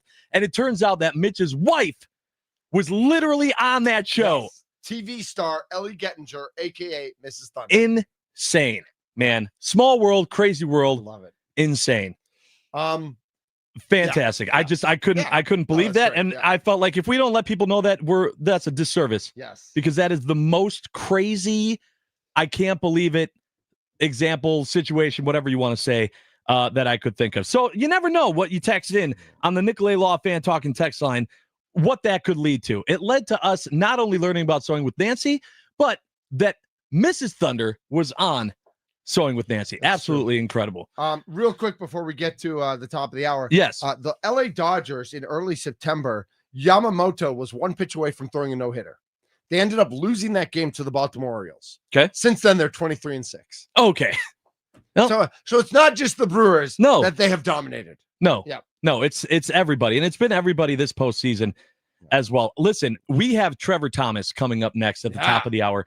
And Trevor, he's tall. He literally said yesterday, he was bald. like, I need to bring some optimism to this show. And then he ended his night with a tweet that said, I am not well. No. I am very Right, 'cause interested. He's an optimist, and it's not working well for him. I'm very interested to see which Trevor Thomas we get this morning on the show. What Trevor Thomas is going to join us, we will find out soon enough. We want you to be a part of our conversations as well on the Nicolay Law Fan Talking text line, which of course is 414-677-1250. You guys have been doing incredible all day. I'm still looking for an answer, by the way, on my question of what this Brewers organization needs to do differently to get over that hump. Let me know there as well. I am Josh Albrecht. That is Mitch Thunder Nellis. And we are live from the Wisconsin Sports Radio Network studios, powered by the Potawatomi Sportsbook.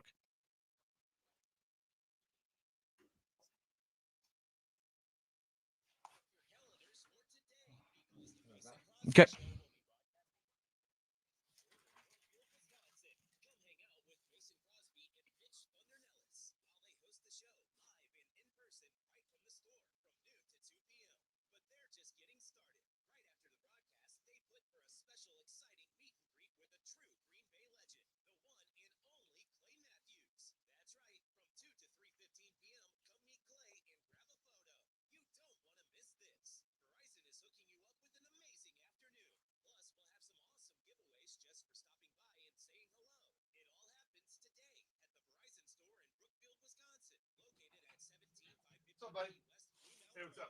Oh! What? Hey! Wait!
Caleb Durbin is the last hope for Milwaukee in the ninth.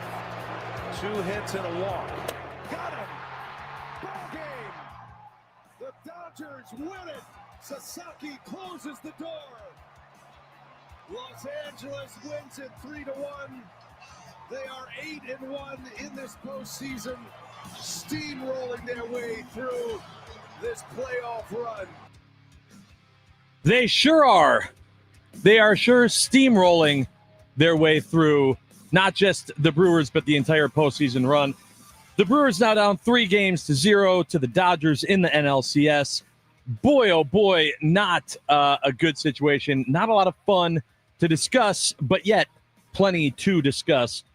I'm Josh Albrecht. That's Mitch Thunder Nellis. We are live from the Wisconsin Sports Radio Network studios, powered by the Potawatomi Sportsbook. Make sure to follow us on Twitter at OnAirJosh, at Thunder MKE. You can make sure to watch us on YouTube as well and be a part of the conversation on the Nicolay Law Fan Talking text line, which is 414-677-1250.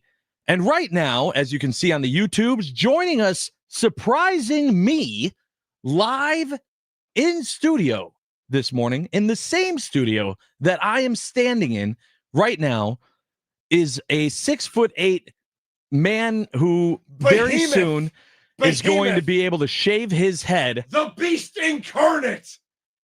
Trevor Thomas. Hi, buddy. Hi. Good to see you. How are you? It's so nice to be here in person with you two. IRL, baby. In real life. Love it. First time ever. Now, I do see that you're wearing a quarter zip. Do I have to worry about you throwing it out? Wearing a quarter It's a zip. full zip. Oh, it's by a the full way, zip. Okay. So you're not going to throw that one out. No, I'm You're not going to hold throwing on to Did this you bring one of those for all of us, by the way? I did not. I see that it's branded. It is branded. Yeah, But this Yeah. has been branded for a one. minute. Yeah, now. we got branding money over there. That's what that is. Yeah, Yeah, must that's be nice. like we call that a budget. It must be nice. Yeah, it must be nice to have indeed. Trevor Thomas on your side. So, Trevor, Brewers are down 3-0. True story. You came on the show yesterday and you said, "What? This show needs some optimism. You guys are all in your fields, down, blah blah blah blah blah blah." I actually didn't think I was that bad yesterday, based on who I am as a fan. That bad. And then you texted at the end of the night, "I am not well." I'm not well. How are you doing today? You know, I'm optimistic still, but this is painful. Let's be real. I mean, the bats are apparently non-existent. We've summoned Jobu. We've offered rum and cigars. Yep. Now it's time for them to just do it themselves. What is the Ooh. problem? The problem is that they went cold, and they've gone cold a lot in past postseasons. That's the frustrating thing for me watching this team. It's not the fact that they are going to get eliminated. Listen, we did our predictions before the start of the postseason. I said that the Brewers were going to lose in 5. That's what I said, but I said that they were going to lose to the Phillies in the NLCS, but that was my guess. I said, I think in the NLCS, that's where the magical run ends. I also said that they were going to beat the Cubs in 5. Up to this point, besides the opponent, I've been pretty darn good on the NL side of things, but the way that they lost those 3 games is what was so frustrating, because it wasn't, they played their game and it wasn't good enough. They're just not playing their game consistently, not brewering. They're not doing what this Brewers team has done to get those 97 wins, to get through the NLDS. And it's been really tough to watch as a fan. I think their confidence is gone. Like, really gone. I think you're right. I just don't see them having, Especially lefty hitters. I don't see magic. I don't see the power of friendship. I don't see euchre magic or brew magic or Any type of magic. All of it. The magic is seemingly gone. That doesn't mean there's not a little bit left. And that's all you need in order to make some magic happen. But at the end of the day, this seems really just non-Brewer-like, to your point. And it's not that they're not pitching. I mean, I listened to you guys on the way down this morning from Green Bay. They're pitching. Mhm. It's not terrible by any means. Right. Which, by the way, if we just pause and notice that for a moment, we have one starter. Correct. One. And yet we're still, I feel like that's not enough. well, but we're still pitching really well. Yeah, pitching's not been the problem. It is the hitting Yeah. or the lack thereof. Yeah, we don't have any of them. Or the brewering. No. You know, No. you guys were talking about Yelly's little dribbler Mhm. on the Mhm. infield last night. Yeah. I'm not happy with that. That's What do you not mean? why we're paying Yelly what we're paying him. No, but he did that a lot this year. Right. He got a lot of those. And, I don't get on and base. that led Get to on a base. lot of next things. That's what they did. They'd peck away. They'd put the ball in play. They would find ways to get on base, even if it was a dribbler. So seeing that, I gave me hope. It gave me hope this team can go back to not striking out, can have good at bats, put the ball in play, and then make something happen. That's what the magic of this team was. It wasn't the long ball. It was finding unique ways to get on base and then making other teams pay for it. And just like with the Churio home run, it was like, hey, here's some hope. And then just squandered the rest of the game. So in comparison to the regular season, though, guys, what changed? Literally what changed? That's good. They good question. didn't face this Dodgers pitching for 162. Also And valid. that's part of it. Yep. We talked yesterday that it's not the same team. Yes. Here's the problem. It literally is the same team. Now, I understand the Offensively, No, it's not. No. Figuratively, I understand that you're saying it's not. but literally, These are the it's same exact people. players. No, Who because are they their missing? pitchers, the Dodgers pitchers were not the same. Not No, the no. Dodgers, the But- Brewers. Oh, you're talking about the Brewers. The Brewers. Okay. The Brewers well, are okay. the same Correct. team. Correct. So what happened? That's the question. And listen, the thing is, this has happened in the past. This has happened many years, many bites of that apple, which, man, how many more bites can you take of one apple? But that's been the frustrating thing. I brought up, I think yesterday, might have been today, sorry, getting the days confused, but about Rowdy Tellez and how it wasn't that long ago that we had Corbin Burns and Woody going, and we were like lights out pitching, but the only guy that could hit in the lineup was Tellez. And Which didn't make sense then. it didn't make With sense. a lineup with Christian Yelich and Willie Adames. And Correct. others. Correct. And so it was the same thing. Well, the bats went cold. The bats went cold at the wrong time. That's why when this team was kicking butt in the regular season, and I was cautious, and a lot of people got on me when I said, but are they peaking too soon? Are they going to get hot? They need to get hot at the right time. This is exactly what I was afraid of, is that when you get into the postseason and you're this type of team that can't rely on a 1 through 9 lineup of guys that could hit and be amazing players on any of the other teams in the MLB, you have to be the hot team. Their bats just went ice cold. Can we pinpoint, though, what we played in terms of the baseball that's missing during those streaks this year? 14, 11, and 8-game win streaks. Mhm.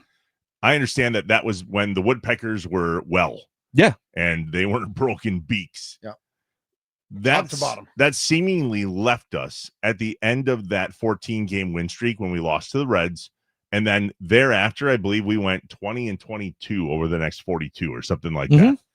500. That's not terrible baseball. 500. That's 500 ball. It's not good enough to beat this Dodgers team in the postseason. Would but you no, all agree, though, on the offensive side, this is terrible baseball right now? Of course. Yeah. Yeah. So they're that's hitting 197 in the playoffs. That's what I'm missing, right? Even in the end of the season, Josh, when you were super worried about the momentum going into the postseason, Mhm. which I very much appreciated, that team is still even different than this, and yet it's the same guys. Well, so here's the difference that I saw, and I brought this up after the Game 2 loss, and I hated that the thought entered my mind. Actually, as we were leaving the game, I said to you, I know I don't want to say it, but I know what the line's going to be for tomorrow, and it was the series against the Cubs our World Series. Yeah, boy, was that gross that. last night. I absolutely hated having that thought, but listen, after Game 2, I was like, kind of feels like the team forgot that there was more baseball to play. Well, shame on us then. I mean,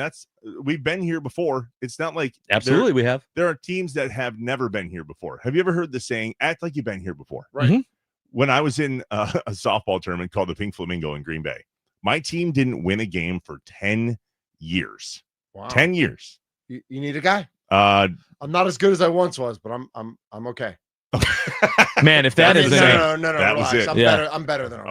Okay. yeah, The year we won, though, that first game, I slapped home plate. I was the winning scoring run, and I literally slapped home plate. Did you have a and foot still on third base, and you're just so long? yeah, like that was it. he just touches it. No, yeah. but literally, somebody came up to me and said, "Geez, act like you've been here before." And I looked at him and said, "We haven't." Mhm.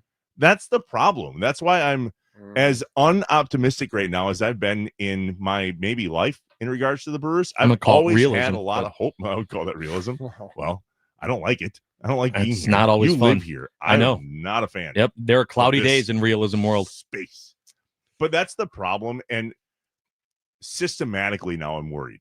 Yeah. Like this has been a repetitive nature. Yep. Specific Mhm. in the Antanasio piece. That ties in, Trevor, to the question that I've had of the day. Analyzing this team, and I did not want to get to this point yet. And I understand they're still playing baseball tonight. Mhm. They have not been eliminated. The season is not over. I get all of that. But I came into the studio this morning and I went, they won 97 games. The last time they were in the NLCS, they won 96 games. The time before that, they were in the NLCS, they won 96 games. You win 96 plus games. Yeah. This Brewers team's making it to the NLCS. Okay. What does this team have to do? What does this organization have to do to get past the NLCS and get back to the World Series? And when Josh brought that up, do you know what I immediately thought of? 10 wins, 10 wins, 9 wins, 11 wins, 12 wins, 10 wins. Badger football, year after year after year, being competitive, winning the Big Ten West, getting to the Big Ten championship game because the Big Ten West was horrible, usually losing badly in the Big Ten championship game, not always, but sometimes, still getting to a New Year's Day bowl, but never in the national championship conversation. Okay. So what do? You fire everybody, you hire a nationally respected coach, and everything goes wrong. And none of us want that to happen with the Brewers. None of us, I don't think it'll happen with Murphy, but none of us want a not regime change, but a mental focus change where we just throw everything that the Brewers have built aside and sign 3 huge free agents who end up sucking. Like we've seen what the Mets have done. We've seen what the Yankees have done over the years. We've seen what other franchises, what the Red Sox have done, what some franchises have done that win intermittently but aren't consistent winning. We don't want that to happen. We saw that happen with the Bucks as well, until the Bucks finally went all in. We saw that with you could argue the Packers this year. The Packers never went, no Randy Moss, no Tony Gonzalez, no this player, no that player, no that player. Finally, Micah Parsons. We'll see what ends up happening for the Packers this year. But there's you have to find that balance in, they won 97. Yeah, they're consistently really good. How do they get to great without losing their personality? And we're not done yet. Adam McKelvey last night on Twitter. Stop. Totally saving your line for yourself. Listen to what he said. Teams that have fallen behind 3-0 in any best of 7 post series have gone on to lose 40 of the 41 times, including 31 sweeps. That's baseball. Yep. That is in baseball. In baseball. Yeah. Okay. The comeback that's a lot. belongs obviously to the 2004 Red Sox in the ALCS. I'll go against get the my Yankees. sweatshirt right now if you want me to. I don't. It says right here, the comeback belongs to Dave Dave Roberts Yes. and the 2004 Red Sox. That is correct. He stole the base that ran the place. I understand that this is very unlikely. I'm just not willing to give up hope. We have the rest of the offseason to dissect what went wrong. Yeah. Now, what needs to happen tonight? Did we come out and say that he's pitching tonight? Does it matter? Yes. No. Well, no, it doesn't matter as much. Is he hitting? It matters more about the hitters. That is correct. I noticed something last night in regards to the hitting. Okay. When the guys got on base, Mhm. all season long, they were doing the you can't see me thing. Yeah, John Cena. Yeah. When the Dodgers are on a bit of a rally or a run, they're having fun. They're energetic. And I told you, Josh, that's what I was afraid of with the Cubs team, was that they were having fun and they were energetic and they were full of life. Do you see any life from the Brewers dugout right now? Durbin. Well, Durbin's it. I mean, maybe at the after that plate, triple, maybe he at the did plate, but I'm saying in the even dugout? from the dugout, Yeah, it they doesn't just seem don't good. seem to have the energy, the life, the friendship. If we're gonna, Well, no offense, it's a little bit difficult. It's difficult. That it's the same thing as the fans. Everyone getting on the fans to be loud and clap when their team is getting destroyed at home. It's the same thing with this team. When everyone's striking out, having terrible at bats, you expect them to go be all jokes and laughter in the dugout and doing the hey, you can't. No, they're going. They see us. They definitely see us. Game 2 at AmFam when we were there, felt dead. It was great.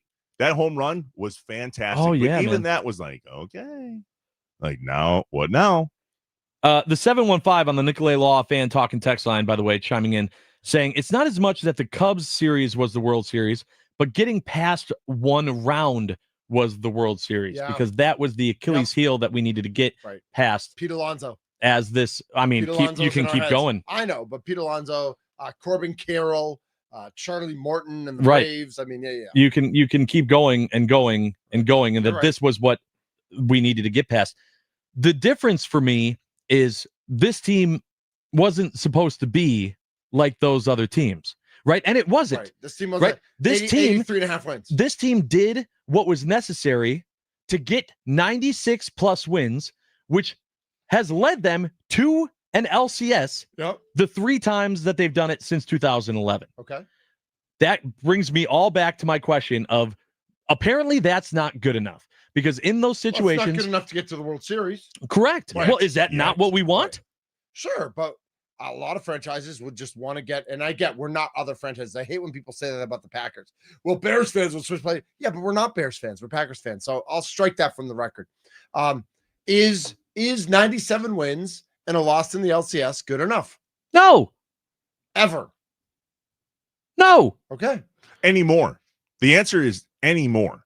Okay. We in 2008 when the Brewers made it back to the playoffs, that was good enough at that moment. Absolutely. Sure. Yeah. Same thing with the but Packers. how many wins did they have that season? Don't care. No, but that's Doesn't my matter. but that's They could my have had point. 104. That's my point. This team didn't just win the division. Right. Okay, they were the best team in baseball. They had over 96 wins. Yep. Looking at this team since 2011, when they've done that, Right. they have gotten to this point. Okay. So I want to know that's a consistent. So when they're getting to I that don't point, know, they're getting to win the 100, win LCS. 105. That's what I'm saying. Is I don't that know. it? Is that the answer? I don't Because no, I no, 'cause legitimately they could don't win- know. They could win 89 in the regular season. But if they make the playoffs, they need to be better built for the playoffs. This offensive lineup is not built for the playoffs. Christian Yelich is not built for the playoffs. So their offense isn't good enough. What do they need to do better? They need to build a better lineup that can compete in the playoffs, knowing that playoff baseball and regular season baseball are two different things. It's not apples and oranges, but it's definitely bananas and plantains. It's definitely not the same.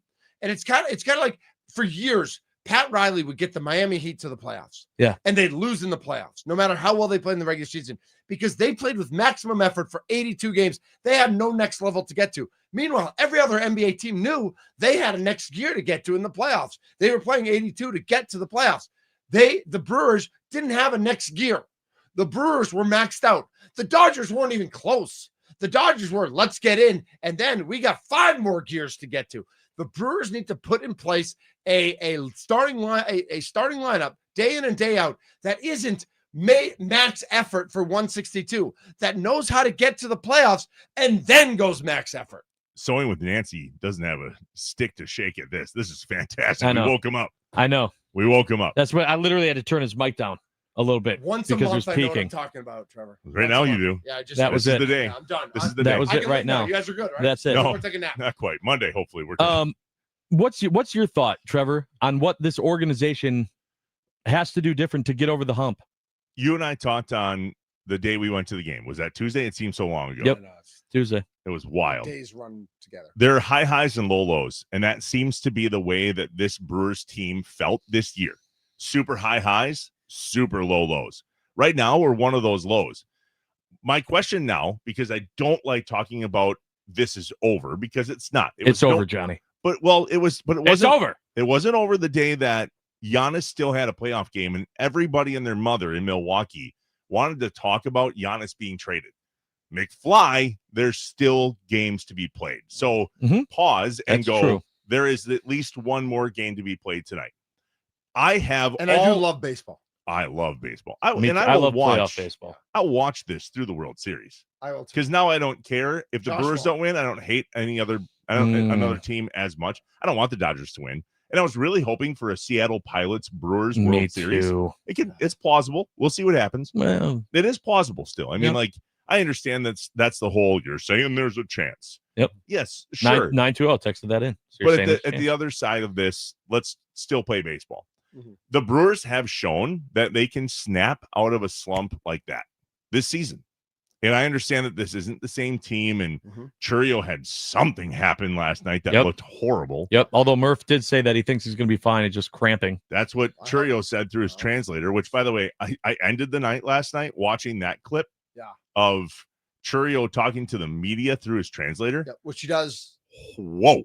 That is a job that I have very much underappreciated. I totally agree with that. It's not just that you know Spanish and English. Like, you need to know how to because sometimes they talk for sentences. You need to know how to like extrapolate it and get all the right information. You have to listen to every word of the man. question. Yeah. Then spit that to Churio in his own language. Then Churio is going to give you the answer back. You need to interpret that and give it back to the media and have it make sense. Right. Yeah. Very much underappreciated that Totally position. Yep. Very true. Good point.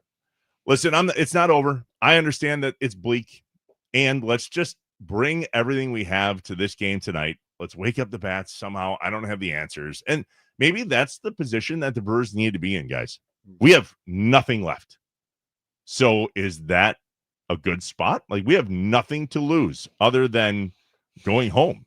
I just, it's difficult based on how the last 3 games have gone for me to think that if the Dodgers get 2 runs, it's going to be the same thing. I'm not seeing this offense all of a sudden light up.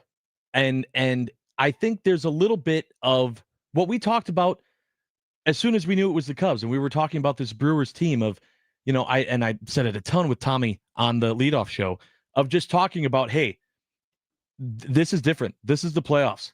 Okay. In postseason baseball, these pitchers are great, and you need to take advantage of when they make a mistake. That's why home runs exist so much in the postseason, because these pitchers don't give you a ton of opportunities to get hits.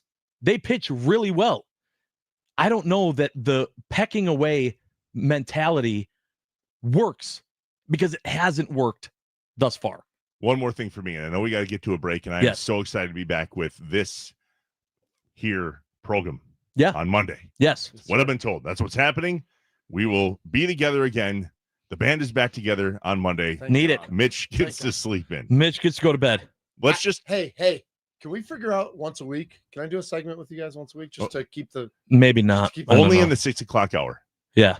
done? 6 to 6:15. I'll wake up and go back to sleep. There's no, you got to come into the studio. You guys, for we it. have a lot of money in bats that aren't batting right now, including Rhys Hoskins.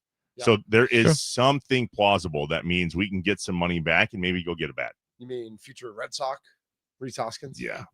He's got No, see, that's what I'm not ready for. But even those conversations. But even Rhys Hoskins, like, it wasn't the same player after his injury. Like Right. last year, and he did carry the offense in May, but he was not Rhys Hoskins, who was hitting 30 plus homers for the Phillies at any point during his Brewers career. It's very true. So just saying that. It's See you very Monday. true. Are you- All right. you're Thank out? you. I'm out. All right. Thank you, Real Trevor, quick, for real joining quick, us. Yes. Real quick, Packers prediction. Ooh.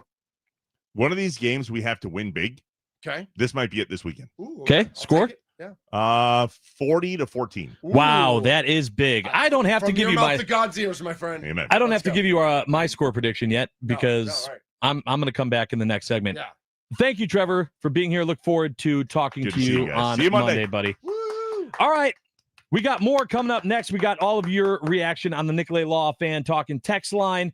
Get it in now, 414-677-1250. I'm Josh Albrecht. That's Mitch Thundernellis, and we are live from the Wisconsin Sports Radio Network studios, powered by the Potawatomi Sportsbook. I made that up years ago, and it's still one of my favorite things.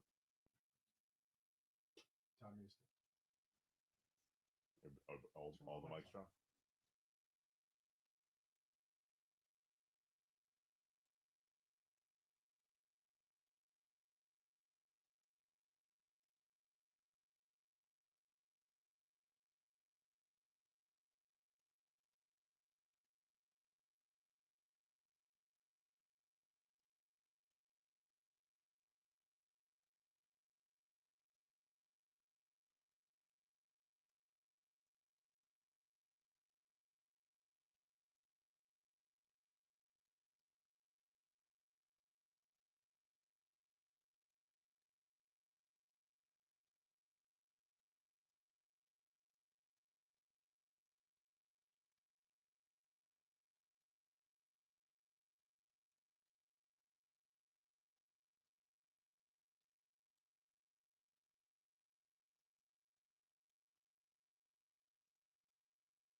Welcome back. I'm a little fired up right now to having the big guy in here.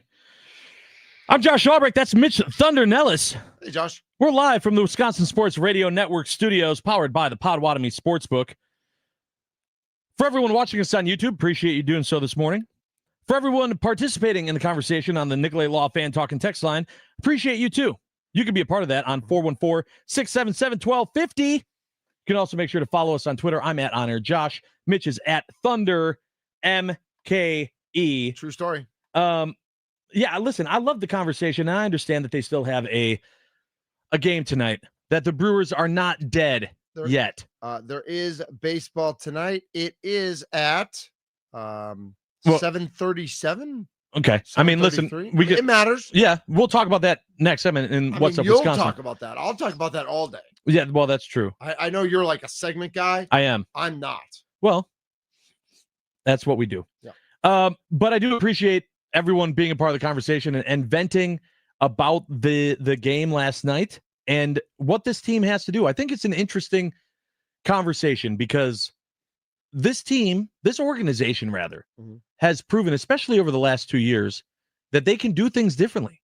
And this regular season was a lot of fun. It was a lot of fun, man. Absolutely. It was a lot of fun to watch. And great. And I know that depending on when that final nail is put in the coffin on the Brewers season, that we will have our conversation about the season that was at that time.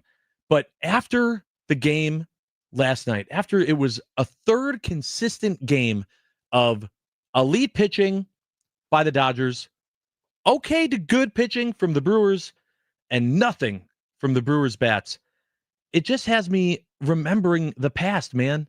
And I just can't.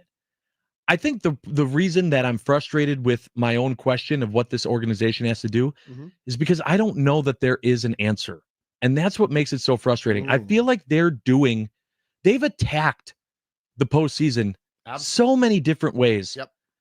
In this stretch of times that they have been there. They've won the NLDS 3 times, or the division three years in a row. I mean, they're playing good baseball when they need to in the regular season. They're finding ways to win. They're finding ways to get the bites of the apple. They're going in many different ways, Mitch. Yep. It is not consistent year over year of how they're getting there. Sometimes it's with elite starting pitching. Sometimes it's with elite bullpen pitching. Sometimes it's with hot bats. Sometimes it's with power. Sometimes it's with pecking away. That's why I'm sitting here. I'm like, okay, but so what is it? What's this magic formula to do it? And some people I know, and they have been, you guys have been lighting up the talking text line. People have been saying the difference is we don't have money. The Brewers don't have money. They haven't been able to spend money the way that the Dodgers do, blah, blah, blah, blah, blah. Okay, but look at the Diamondbacks. That was very recent that the Diamondbacks came and they were kicking everyone's butt and making it as far as they did. I'm just saying that it's not, if it was true that in Major League Baseball every year, one of the teams with the top 2 or 3 salaries wins the whole thing, and it's been that way for 10 years, then yes, baseball would have had to do something. Every year, a team that doesn't have the largest salary finds a way to get that magic and make that run. It just dwindles that narrative, that storyline, that issue that Major League Baseball should have to handle with the salary cap. I'm just frustrated that in all of these years, the Brewers have never been that team to go against that narrative. Sure. And I just don't know what it is. I don't know what they could do. And that's what's depressing to me, is that I really don't know that there's an answer. Well, I have good news and bad news for you, Josh. Okay. It's not your job. It's not your job. That's Matt Arnold's job. Okay. It's Mark Attanasios' job. That's Pat Murphy's job. So do you think they know? Do you think they know? I think they know that they want to keep making this team better. As good as 97 regular season wins feels, as good as winning an LDS against the Cubs feels, I think they look at the season and say, all right, what can we, because I think every team does that. Whether you won 57 games or 97 games, what can we do to make this team better? And part of it's simply going to be, let's start the season with Chad Patrick, Jacob Mizorowski, Logan Henderson. We'll see if Woody's there, Freddie Peralta, and whatever other pitchers you throw in there. Tobias Myers last year had a 3.00 ERA as basically a full season starter. Yeah. Like, can he get back to that form? Yeah. We don't know. DL Hall, but Robert Gasser. Here's If you come into that, all right. So let's start there. Okay. Then let's look at what we do with our offense / defense. Like, does Joey Ortiz have a place as a regular baseball player? Is Bryce Terang our platinum glove second baseman, or does he have to move to shortstop and Caleb Durbin moves to second? And then maybe we get an Alex Bregman to play third base or something like that.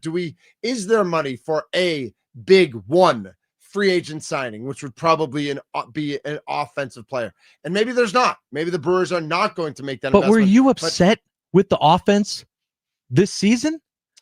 This regular season through those 97 wins, were you upset with the offensive performance? Because statistically speaking, no, they kicked butt. No. Statistically speaking, they kicked butt in the regular season. Absolutely. And every statistician, every baseball person there's a reason, like, we can make fun of all the analytics people and we can make fun of all the baseball people, but there's a reason that every baseball person starting in July started saying this team doesn't hit enough home runs to win in the postseason. Like, they literally said that to us. Like, we read those stats over and over. How many teams haven't hit 200 home runs in a season and have won in the playoffs? The Cubs in 2016 hit 199, so they weren't at 200 or whatever it was. Every team hits 200 home runs, okay? That's what they do. Who wins in the playoffs? We all knew that. And we all said, oh, yes, but this Brewers team is different because they for a while they were leading the league in runs and they finished second or third. They finished second in batting average. And those were all great things to do in the regular season. But that doesn't necessarily translate to a 5 or 7 game series where if you have 3 bad days where you don't hit, it's over. You're not getting saved by a home run because you don't have the right personnel to hit that home run. The talking text line blowing up right now. The Nicolay Law fan talking text line 414-677-1250. Adam from Glendale says money is a factor in Major League Baseball, but it is not everything. At least 2 of the 4 teams in the championship series right now do not have big payrolls, and I have to double check Toronto. The Brewers are not playing good baseball right now. The offense looks horribly lost, and this is not the team that we saw for much of the season. If it were, I would argue that we would have a minimum of 1 victory right now, possibly 2. Yes, listen, Adam, I agree. The question isn't what the problem is with this team currently. It's how they get past this whatever this is in the championship series, because this team, the way that they played for 99% of this season was way above good enough to be here. But then when it mattered the most, like it has for the last 6 years, it's not there. Our friend Brian Quick here says, this team needs Churio, Terang, and Frelick to take the next step. The problem you have with this team is that you are signing the failures of the 2018 to 2023 squads to them, when most of these guys were in the minors at that time. Right. The hope, and we talked about this earlier in the show, is that you hoped last year's loss against the Mets would have given those guys at least a little bit of that experience to call them this year. And listen, Churio, I think Churio's special. And I think this team is hurt by his injury. But overall, we haven't seen that jump from what they learned from last year to help that offense for this year. The Dodgers were second in Major League Baseball with 244 home runs. The Mariners were third with 238. The Blue Jays were tied for 11th at 191. Now, I know 191 isn't 200, but it's still a pretty big number. The Milwaukee Brewers were 166. They were 22nd in home runs. And I don't think home runs is everything. I don't. I think you can hit 166 home runs and win in the postseason. The Cubs hit 223 home runs, and the Brewers beat them in a 5-game series. And they out-homered them, frankly, in that 5-game series as well. I think those teams can compete, but you need, when your hitters go cold, your hitters go cold. Like that. Again, I tweeted it, and I talked about this in the 6 o'clock hour. I don't know what's wrong with the lefties, but it looks like something is wrong with Terang, Frelick, and Yelich. Like they are the bottom feeders right now. Yeah. They are killing this team. And if they don't break out of their slumps literally tonight and cluster hits together, It doesn't matter if other guys get a hit or a walk here and there because it's not going to amount to anything because they just don't have the cluster in their batting order to make the Dodgers pay, regardless of how good the Dodgers pitchers are. We know they're great. We know they're nasty. They got Glasnow out of the game last night. And Durbin literally answered that with a double. And then they couldn't get that run in. Right. And I know Uribe ruined that. 2 out of 3 games in the series, Uribe has let in an insurance run, which is absolutely you can't have that It's happen. killer, but it's still just 1 run. Right. It's still just 1 run. Right. But does Jake Bowers have a different at bat down 2-1 than down 3-1? Maybe. Right. Does Maybe. And so I just worry that they max out their effort in the regular season, don't have a next level to get to, and the other teams do. I'm very interested to see what happens in our next segment, What's Up Wisconsin, where we ask you what's up for today and your weekend, because some people already said they're watching Sewing with Nancy, and they're not even going to watch Game 4 of the NLCS, where the Brewers trail 3-0. But we want to know, are you watching the game tonight? Where are you watching it? What are you doing this weekend? What is going on? What is up, Wisconsin? That is coming up next. I'm Josh Albrecht. That's Mitch Thundernellis, and we are live from the Wisconsin Sports Radio Network studios, powered by the Potawatomi Sportsbook.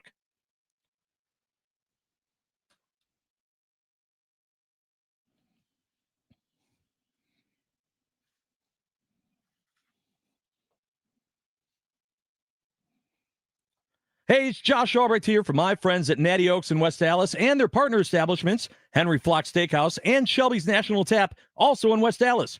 All 3 locations are here to shuttle you to the ballpark on game day and provide you with the best options for food, drinks, and fun any day of the week.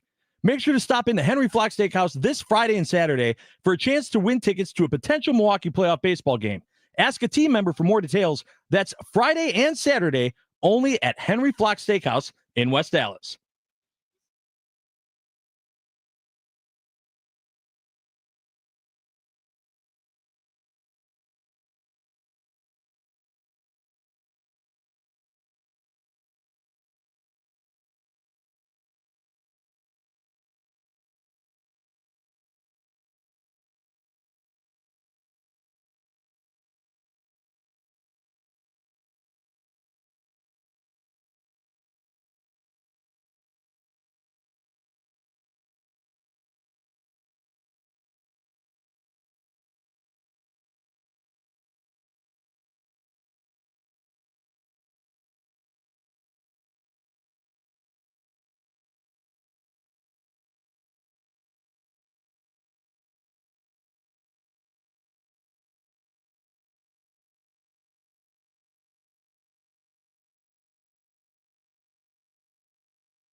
show.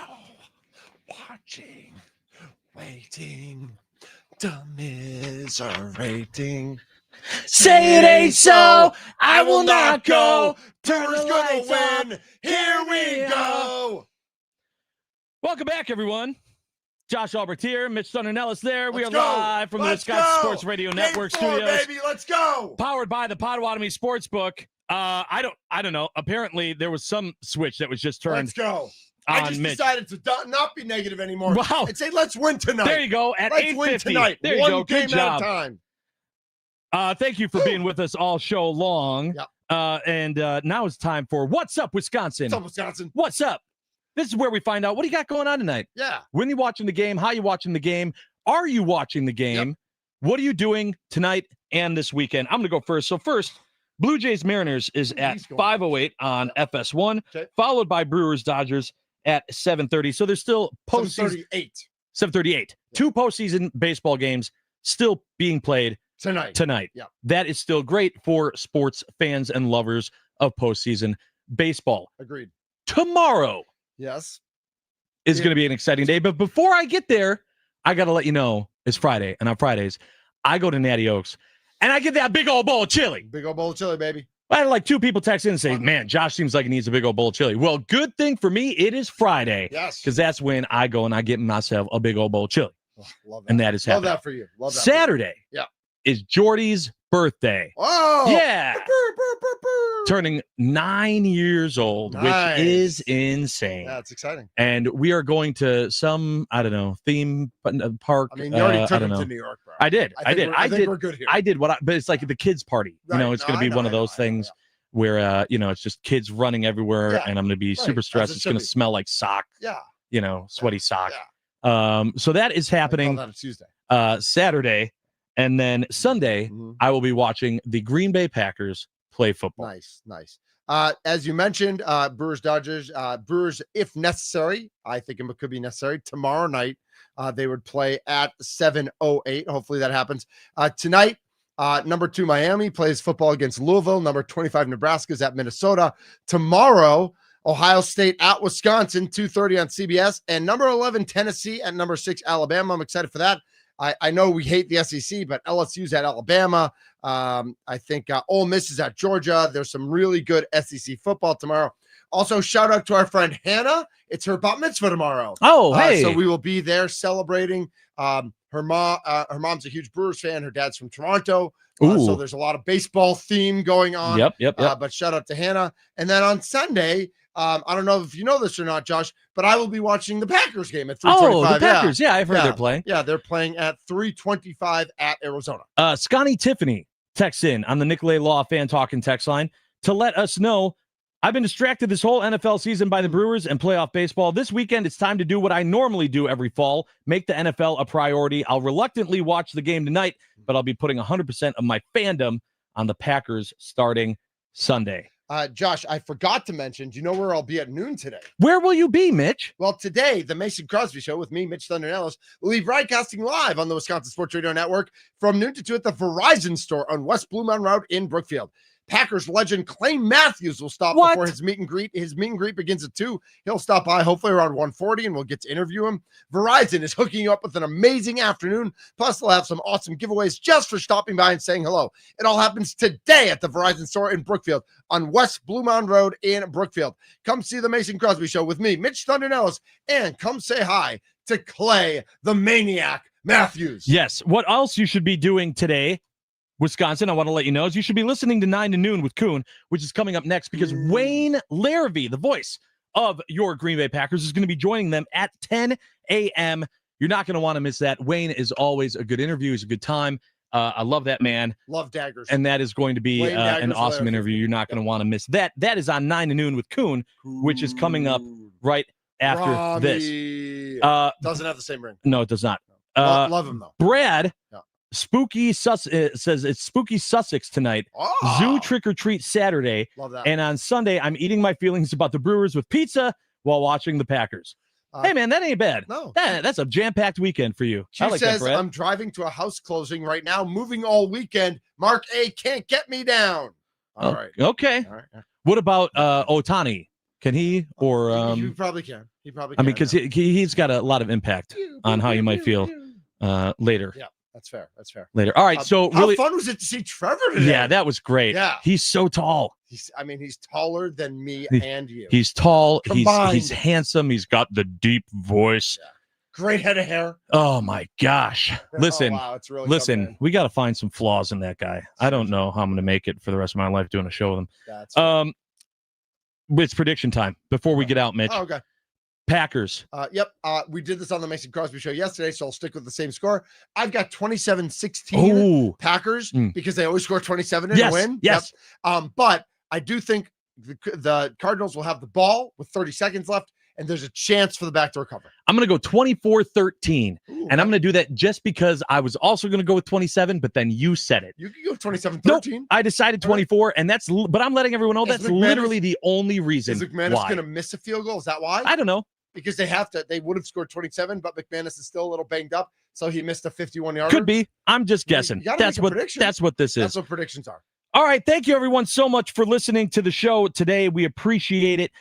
As I mentioned, make sure to stay tuned for 9 to noon with Kuhn. Wayne Larrabee going to be joining them coming up next. I am Josh. That is Mitch. We have been live from the Wisconsin Sports Radio Network studios, powered by the Potawatomi Sportsbook. Stay tuned for 9 to noon and come on in on Monday because we are not done yet. See you in Brookfield, everybody. Just go ahead now, and if you want to buy me flowers.